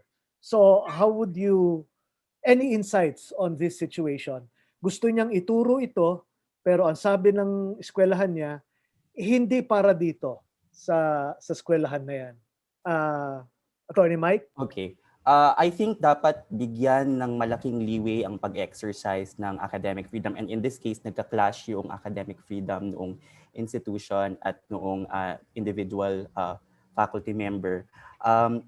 Sa atin namang case doon, academic freedom, meron talagang kakayahan, kasi nga institutional siya, na mag-set ng ground rules yung institution. Whether it's disciplinary rules or basic structure of designing a course or describing a course, and you have to stick with that. But I think itong pag-exercise na ito, bigyan ng leeway in the sense na as long as you are able to connect the topic that you want to discuss to the subject matter of your course, and I don't imagine that it would be very difficult to do that, then that should be allowed. Of course, unless it violates really basic rules in the institution. So I think the way to go about it is not to choose between the two, but to harmonize them because they're not supposed to be conflicting. So, dapat may bigyan ng leeway. Okay. Attorney Michael, Attorney Raffy, ito para naman yata kay Attorney Egon, pwede, no? Tanong ni Vincent Jan Niser. Good afternoon. Do we always need to reproach military intervention within the academic community? Or would it also be wise to sometimes sit back, listen, and try to understand the perspective of the military or those who implement the law? In other words, is there any way that the military and the academic community could work together harmoniously instead of just ditching away the other because it's what, quote, freedom, unquote, means? Attorney Egon, kayo po ay IBP President na nag-statement na rito. Ano po? At kayo din po ay vanguards. Vanguard Society, ang vanguards po ay nagposisyon din na hindi nila nais yung abrogation ng UPD&D Accord. May sinabi kayo sa akin noon na ewan ko kayo na mag-repeat. Ang tawag ng mga UP sa vanguards ay ano po? Attorney Egon. Nung kami ay cadet officer, ang tawag sa amin pasista. Ayun. Puta ng diktador. But you know, the persons are different from the institutions. And you know, we don't also want to label anyone. But dun ho sa tanong, hindi naman masama at tama naman yung direksyon na dialogo, nakikipag-usap. Hindi ka agad banggaan at hindi, you know, we don't have the exclusivity of public service and, you know, meaning well for our country. So, okay lang ho yun. But then, while the academic community does that, we also have to be wary and cognizant of the fact that yung security sector, military, meron silang school of thought, meron talaga silang tradisyon, meron silang way of thinking na hindi kasing open ng mga academic community at yung the civilian sector. So it is wise for us while we engage them in dialogue that we recognize that. Halimbawa ho, ang military, obey first before you obey ka agad. So yung pag nag-issue ng order, hindi na masyado yan iniisip at hindi nila pwedeng questionin sa academic freedom, sa private sector, sa business, pinag-uusapan ito bang pinakamaganda. So we have to be cognizant of that. Meron din yung hierarchy ng military na pag nag-utos yung nakakataas, sunod na lang muna yung nakakababa kahit hindi siya palo doon. So while it's okay to engage in a dialogue, it should be wise for us in the civilian sector to recognize that merong mga tradisyon at yung kaisipan ang security sector na malinaw na iba sa ating tradisyon. Okay. May follow-up, Raffy, para din kay Atty. Ego na lang para anonymous. What if some university officials are military reservists and the university executive has close ties with the military? How can students and faculty members be assured of academic freedom if that university official bars and red tags some invited resource speakers of student organizations and publications, limiting the academic freedom of students and faculty? So, Atty. Egon, medyo tricky situation. May hugot. Simple lang ho ang sagot sa katanungan yan. Whether he's a military reservist or not, whether divided ang kanyang loyalty or priorities, you have to make him accountable. He has to be confronted with that and explain himself. So it doesn't really matter your status or yung affiliation mo. It's your act. It's what you do. And whether you are pro or against the military, you are with the military or outside the military, everyone, when you hold public office, you must be held accountable. He must be confronted. Hindi kasi kung minsan sinasanto na medyo pati yung chilling effect nangyayari sa atin na pag nakuniforme may baril yan, parang nag-aalangan tayo mag-confront. Anong pagkakaiba natin? Di ho ba? Wala naman. We're all citizens. Meron lang silang baril and that's it. But everyone must be held accountable. All right. Tsaka Malou, alam mo, Malou, hindi walang katotohanan yung sinasabi nilang pasista si Atty. Egon, ha? Ang totoo niyan, si Atty. Egon ay playboy. Ay! Alam ba yan ni Miss Mitoy? Yung pinakamagagandang core sponsor, laging yun ang kasama niya sa mga parada namin noon sa CNB. Okay. Last question not last, but a friend of mine, also a lawyer for UP, has asked me to ask this of Senator Kiko. What do you think of elevating the protections and courtesies, quote unquote, in the UP-DND Accord to the level of law by amending the charter of the university? Well, okay. Yeah. Before I answer the question, meron lang akong sabi ni Egon na ang tawag daw sa kanila ng mga aktivista sa UP, mga pasista. Yung panahon namin, hindi lang pasista, utak pulbura pa. Ano naman tawag niyo sa mga aktivista, Atty. Egon? Ano naman mga aktivista? Wala naman, we knew we were in different sides, but it's beyond the ideology or the politics. We were all student leaders. That's how we look at it. Pero yung Vanguard ay nagposisyon na hindi tama yung abrogation unilateral ng UPDND. Kayo ba may kasalanan doon? Well, pinag-usapan ho yan sa aming liderato at aming hanay. At yun ho naman ang common stand namin. Sila ni Dan De Padua. Okay. Yan, mga nakasabayan natin sa UP. Anyway, to answer the question, in fact, that's precisely what we've done. We filed 2 Senate bills.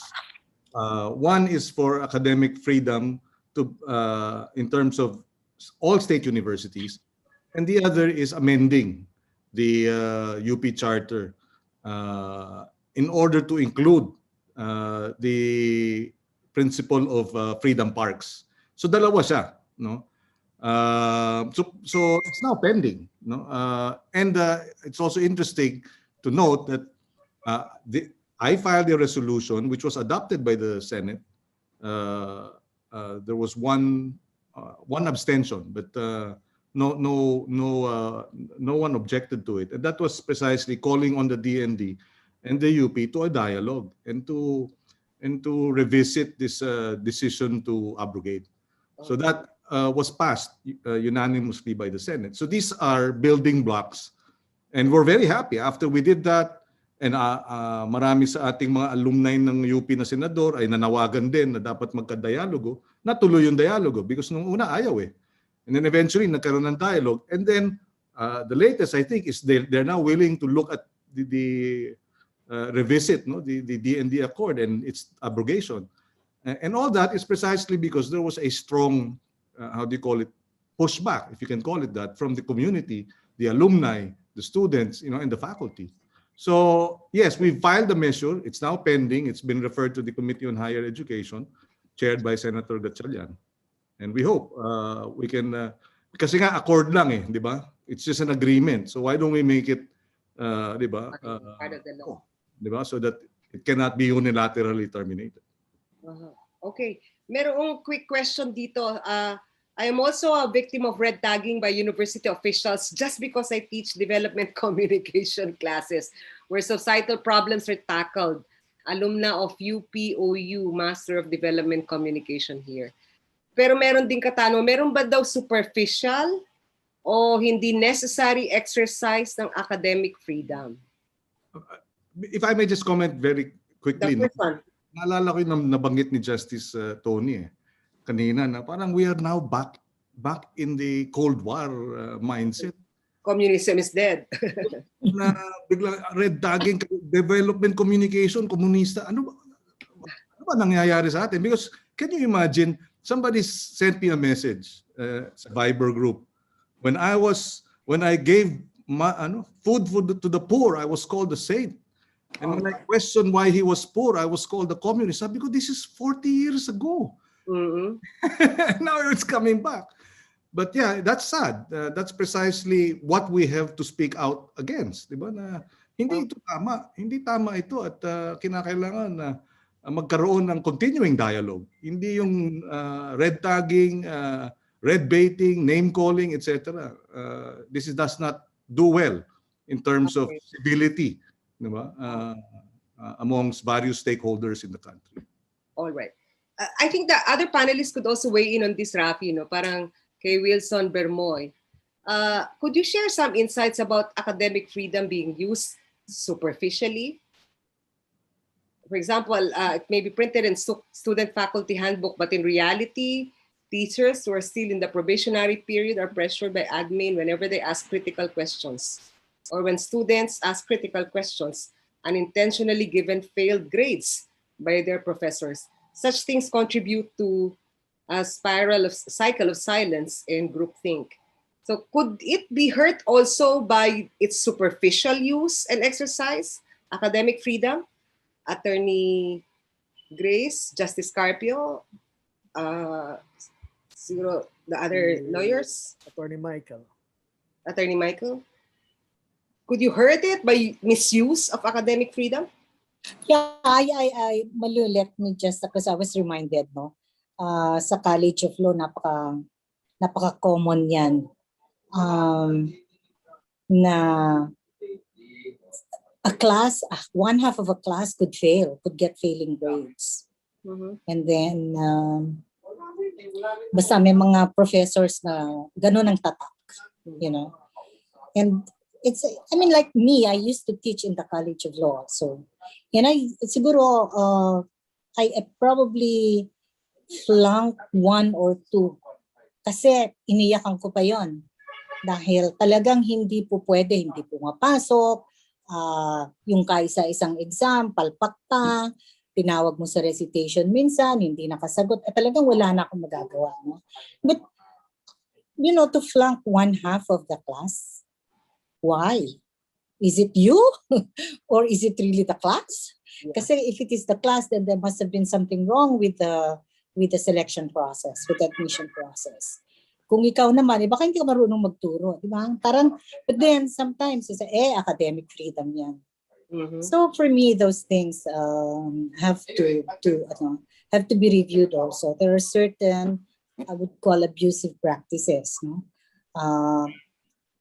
Papalabasin ka sa kwarto, nagkataon na hindi nagustuhan yung mukha mo or something. Hindi ka naman that's very common in the College of Law. Kami noon, when we were studying, pinagtatawanan lang namin. Na parang if we get through the day, na walang dumaan ng ganong indignity, wow, blowout naman dyan, di ba? Pero kung nangyari man yon, wala. Parang it's something that it's like a rite of passage, an initiation. But I think that it should be revisited. I don't think that it has a place in a society like that. Magyayabang ako ng konti. I cannot help, but I once sat in a class in Harvard Law, no? And Socratic din sila, kapareho ng UP. But the way that the professors were teaching, walang shaming walang indignity walang talagang very upbuilding yung kanilang methods. But Socratic, pareho lang ng UP. Sa atin, mahilig tayo ma-insulto. I don't know how si Louie, natatawa, di ba, Louie? Parang lahat yata dito dumanas minsan, ano? Yeah, totoo na ngayon, every time we gather together, kaming mga klase, pabalikan namin yung mga kwento na yun. Paulit-ulit, pero hindi nagtatawanan pa rin kami. Of course, we can only look back and but I think that's not building. Okay, tanungan natin si Attorney Michael tsaka si Justice Carpio, two ends, ano? Did you suffer the same fate? Yes. Well, yes. May katotohanan din naman yung sinabi ni Commissioner Grace, no? At siguro parang sa dinami-daming beses na nangyari ang naisip mo part na yun ng experience. Pero gusto ko lang din susugan na para sa aking pananaw, walang superficial na pag-exercise ng academic freedom. Each and every time it's exercised is meaningful, even if sinulat mo lang yan, because it's an acknowledgement of the right. What we do want to distinguish is mischaracterization as an exercise of academic freedom when it is in fact an abuse. So what I want to say is, hindi lang ito yung karapatan mo. You have a corpus of rights that you can use. You can express yourselves. You can make use of mechanisms in the college to express your grievance. And we want to say that there's been a change in that. The culture has changed so that students can actually freely express themselves. And their advocates are actually heard by the administration. So that's a really good development. So I think the remedy to that abuse of a right is the exercise of another right. One sentence lang kasi yun. Exercise another right to correct abuse of one right. Si Justice Carpio, sir, meron ba nung panahon nyo na ganun din? Kung meron kang agreement, mas malala. Mas malala ba? Yeah, it was even more problematic at that time. And if you go back into the 60s, even more so. But now, problematic. How so? Well, we had professors who were really tyrants in the classroom. Yeah. I mean, really tyrants. But we look at the professors like gods at the time. So we just submit right away, because of course you will fail. But I think the professors now are more enlightened. The students now are more vocal, more outspoken in their views, and I think it's more harmonious now in the classroom than before. What was the worst form of tyranny that happened? Well, you flunk. That's the problem. Even if you don't deserve to flunk. Well, you always think that you should have passed. Alright. Attorney Egon, kayo ba may ganong karanasan din? At Com Louie? Quickly.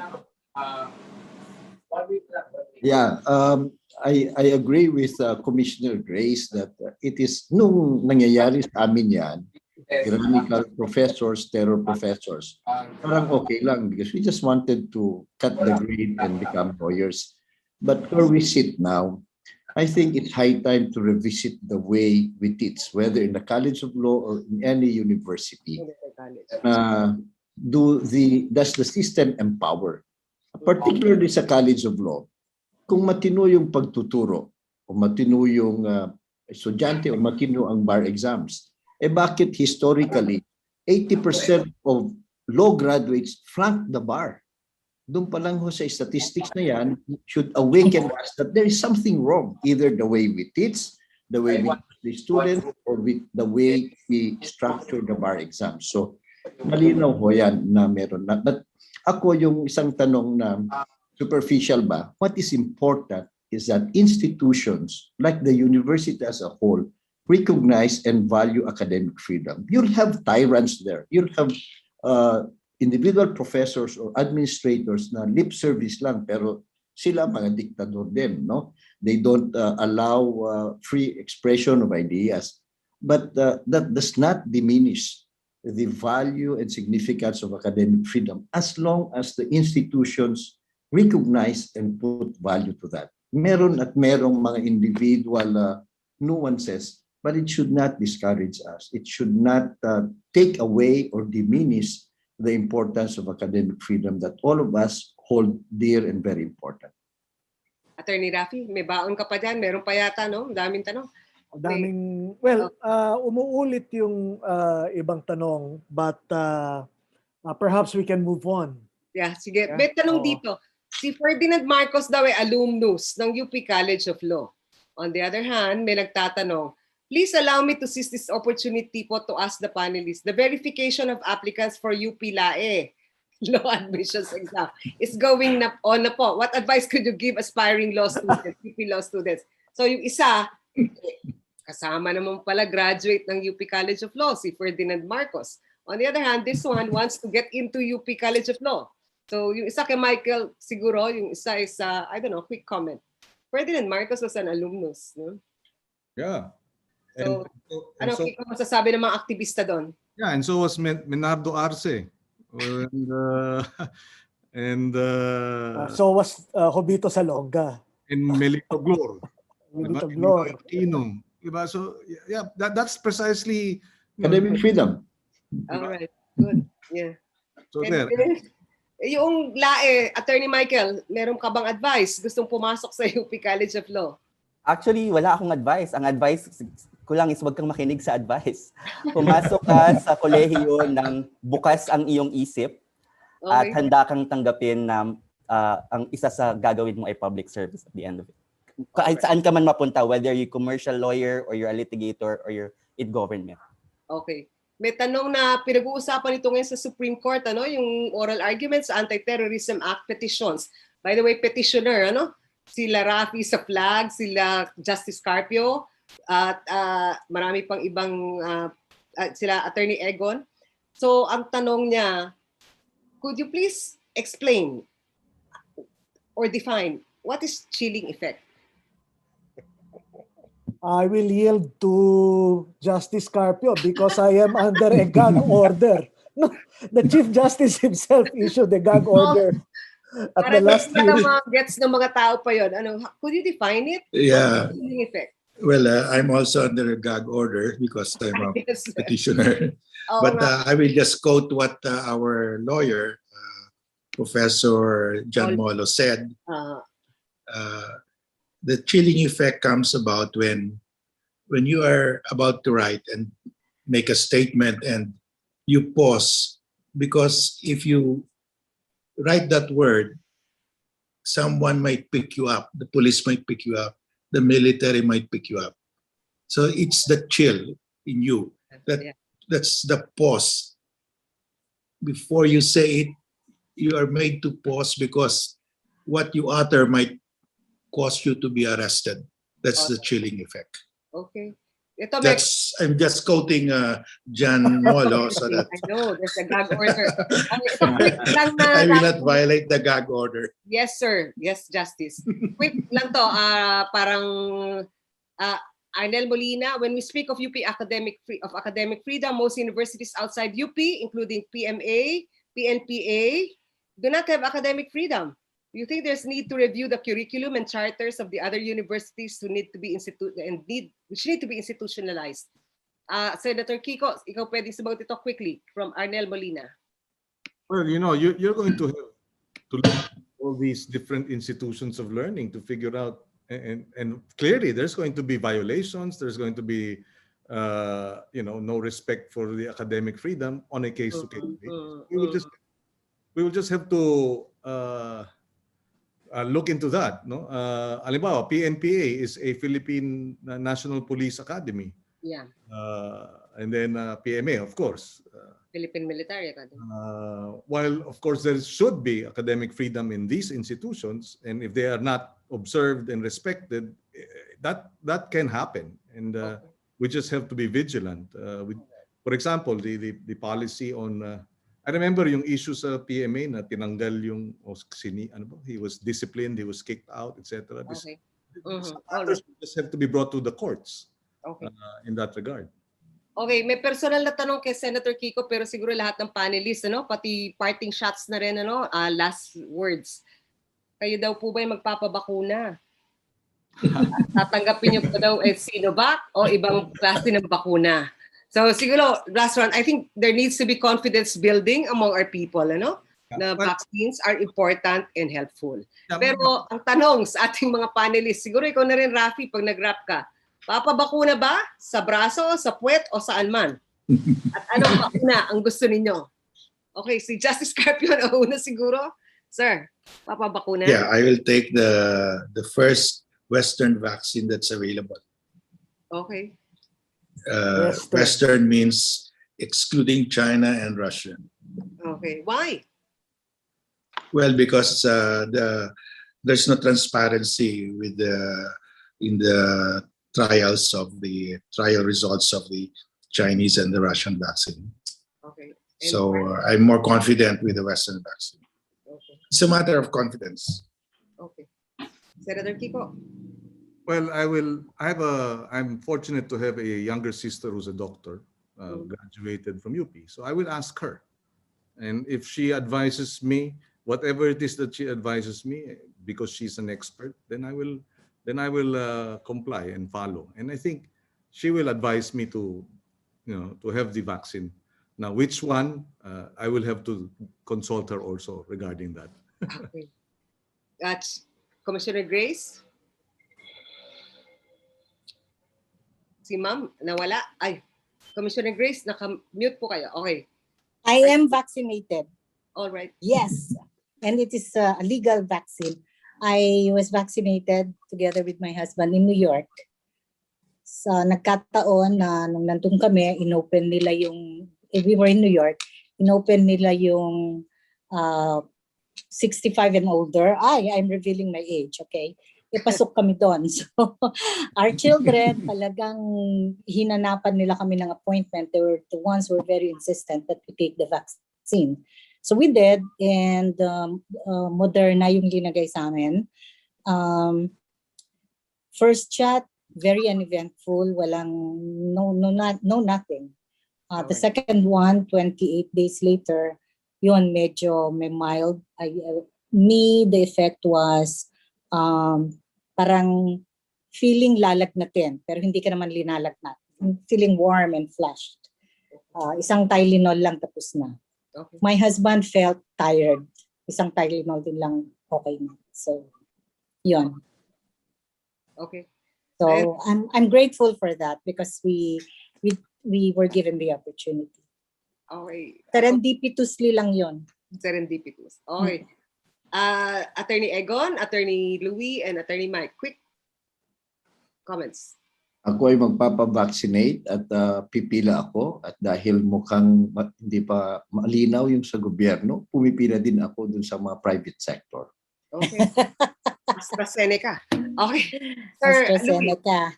Papabakuna po ako, tatanungin ko na lang po kung ano yung advice kay Senator Kiko, kung ano yung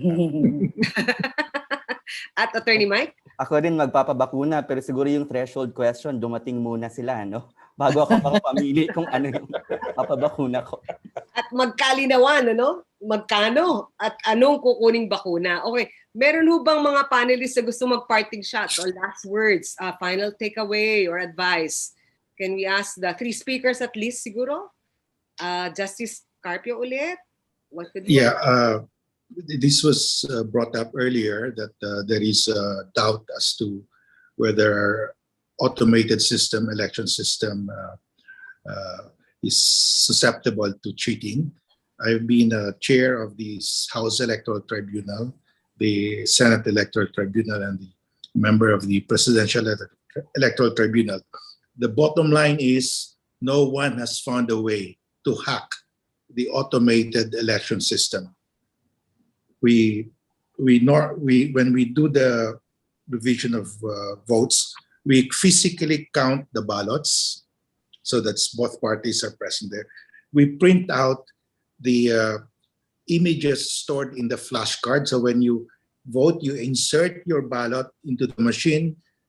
The machine will take a picture of your ballot, and it's stored in that flashcard. We print that out, and we look at the election returns, and they will all be harmonized, except for one thing.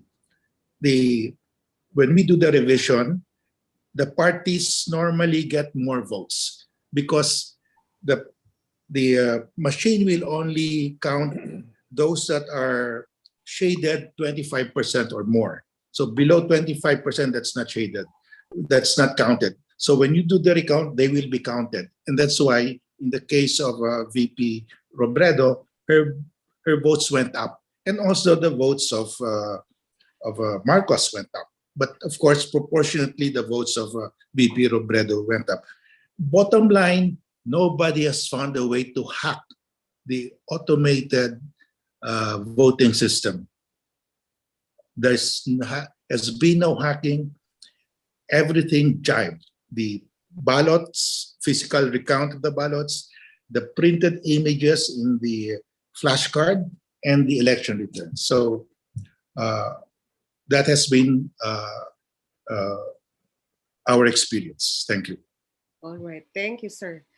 Senator Kiko? Quick Yes. parting shot? Yes, thank you. Well, what I learned from UP when I was a student leader is that rights aren't rights unless they're fought. And they continue to ring true until today. So academic freedom, lesson learned in terms of why eventually the AFP decided to, the DND decided to dialogue was because there was a public outcry and that the UP community, the faculty, the alumni, the students stood up. So I guess that's pretty much the lesson that we should be reminded of today.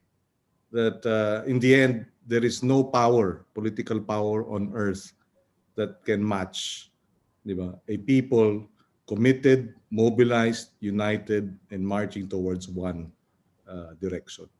Walang kapangyarihang politikal na hihigit pa sa taong bayan in their vast numbers na kumikilos at naninindigan at tumataya tungo sa isang direksyon. Wow. Thank you, Senator Kiko. Commissioner Grace? One of the elements, crucial elements of academic freedom is institutional autonomy. So, may karapatan ang UP and all the other institutions of higher learning na pangalagaan ang kanyang sarili, no? For example, in terms of peace and order, kung kaya naman niya, meron naman siyang sariling police force, bakit kailangan natin bakit, kailangan pa natin ng iba? Unless magtawag siguro ang UP na we need reinforcement here. Yung matipong ganun. Institutional autonomy would also include na meron siyang sapat na budget to be able to meet all its needs and to pursue its mandate of really inculcating and educating the people. And finally, as a matter of institutional autonomy, dapat ay free ang UP from any political interference, political and religious interference. At so, mas malawak talaga yung konsepto ng academic freedom. Hindi lang patungo sa militarization or whatever, pero lahat ng elemento na magko-contribute sa kanyang pagiging integral at i-govern ang sarili, isulong ang kanyang mandate, dapat nandun at dapat binibigay ng Estado, sinusuportahan ng Estado. Okay, thank you, Commissioner Grace. Attorney Egon, Com Louie, at saka Attorney Mike, meron ba? Last takeaway, advice, please? Napag-usapan natin academic freedom at iba pang mga karapatan kasama na yung chilling effect. Pero ang pinakamahalagang freedom siguro, Malou, at sa lahat, freedom from fear. Walang silbi yung naisabatas na karapatan kung hindi naman tayo naninindigan. So ang ating panawagan sa ating mga kapwa scholar ng bayan, UP alumni, at yung sambayan ng Pilipino, yung sinasabi nating galing at tapang, yun ang ating kailangan at isadiwa. Salamat po. Com Louie. Gamitin natin yung ating nakuhang benepisyo sa academic freedom at critical thinking na tutunan natin sa UP. Let's engage. Let's not be apathetic. Let's engage. All right. At Attorney Mike? Tama, gamitin natin yung ating mga karapatan at huwag hayaan na manatiling nasa papel lamang ang mga ito. Okay. Now, Attorney Raffy will do a little rap. Yep. Mabilisan lang ano, yung mga takeaway natin. We have such a bountiful harvest of insights into academic freedom. Attorney Michael Chu, law always has context. Okay? So it doesn't exist in a vacuum. Commissioner Louie, law can be an instrument of liberation. Okay? Si Attorney Egon, this speaks to what some perceive as UP's exceptionalism or a sense of entitlement. Hindi lang para sa UP ang academic freedom. It should be guaranteed to all institutions of higher learning. Si Ma'am Grace, our chairperson of the COA, baon niya ang moral courage sa kanyang paninilbihan, bunga ng kanyang academic freedom na natamasa sa UP. Moral courage. Si Senator Kiko, frustrated astronaut but very successful in politics and in public service in the Senate. His activism in an atmosphere of academic freedom allowed him unexpected dreams, and with that, unexpected successes. And of course, our senior Associate Justice, Justice Carpio. This quote, eternal vigilance is the price of freedom. Okay? With that, Maraming salamat. Ang ganda. Maraming salamat. Ang dami pong humanga at natuwa at na-inspire sa mga panelists natin ngayon. Ulitin ko lang po, actually talaga ho itong webinar series ay lumalabas pa ulit-ulit.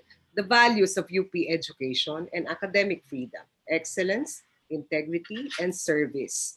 I think yung atin pong mga panelists ngayon exemplar na ang mga abogado na tatak UP, isko at iska, talaga namang wagas pag nagserbisyo publiko. So sa susunod po na webinar, ang mga tututukan naman natin ay mga scientists at mga pantas ng bayan. Ulit po, March 4, 1 to 3 p.m. ang atin pong mga panelists na haharap. Si Dr. Mahar Lagmay ng UP NOAA o Nationwide Operational Assessment of Hazards Project. Kasama din po niya si Dr. Laura T. David, Director ng Marine Science Institute ng UP Diliman sa Benham Rice. Sila'y nagkaroon ng trabaho. Si Dr. Lisa Grace Bersales, ang unang National Treasurer ng Pilipinas ng UP System at UP System Vice President for Finance. First National Statistician po siya. At ang mga reactor si Dr. Emmanuel Laliana, Chief Executive ng Idea Corp na nagirin pong public servant, si Ramon Santiago, Deputy Executive Director ng Project Management Office for the Earthquake Resiliency of Greater Metro Manila Area, Office of the President. So medyo enjoy na naman po yung ating presentations next week. Ano po, iniimbita po namin kayong humarap muli at gayon naman, pabayaan nyo pong pasalamatan natin ulit ang ating mga co-organizers sa pamamagitan ng itong last thank you closing billboard po natin. Ang UP System, UP Office of the Vice President for Public Affairs, UP Office of Alumni Relations, UP Information Technology Development Center, TVUP, UP Alumni Freedom Project, at Samasa Alumni Association. Sa susunod ng Webes, huwag niyong kakalimutan, ako po si Malou Mangahas. Maraming salamat sa inyong pakikinig. Pwede po ninyong panoorin muli sa TVUP, sa Facebook, at sa siguro balikan ng mga Twitter feed mula dito sa episode na to. Magandang araw sa inyong lahat, mga isko at iska. Ito po ang Usapang KP, Kalayaan sa Pamantasan.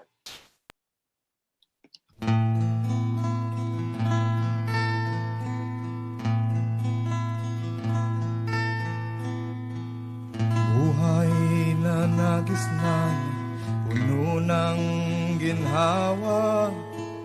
Buhay na kumukop, di yata makakayang iwan. Buhay na kahirap, bagay na di gagap. Bukas o nakaraan, saan nga bang patutunguhan? Nagugulhan ba ako ngayon? Naghihintay na sila doon. May panahong magduda, magtanong. Ngayon'y panahon ng pagharap at pagsulong. Pagtatanong ay huwag lupayan. Tunggalian ay walang katapusan. Aking mga mata, malinaw ang nakita. Luha ng kapatid, lusa na di napapatid. Diwa ay natalos, kumayo at kumilos. Tawag ng pangangailangan, di na matatalikuran.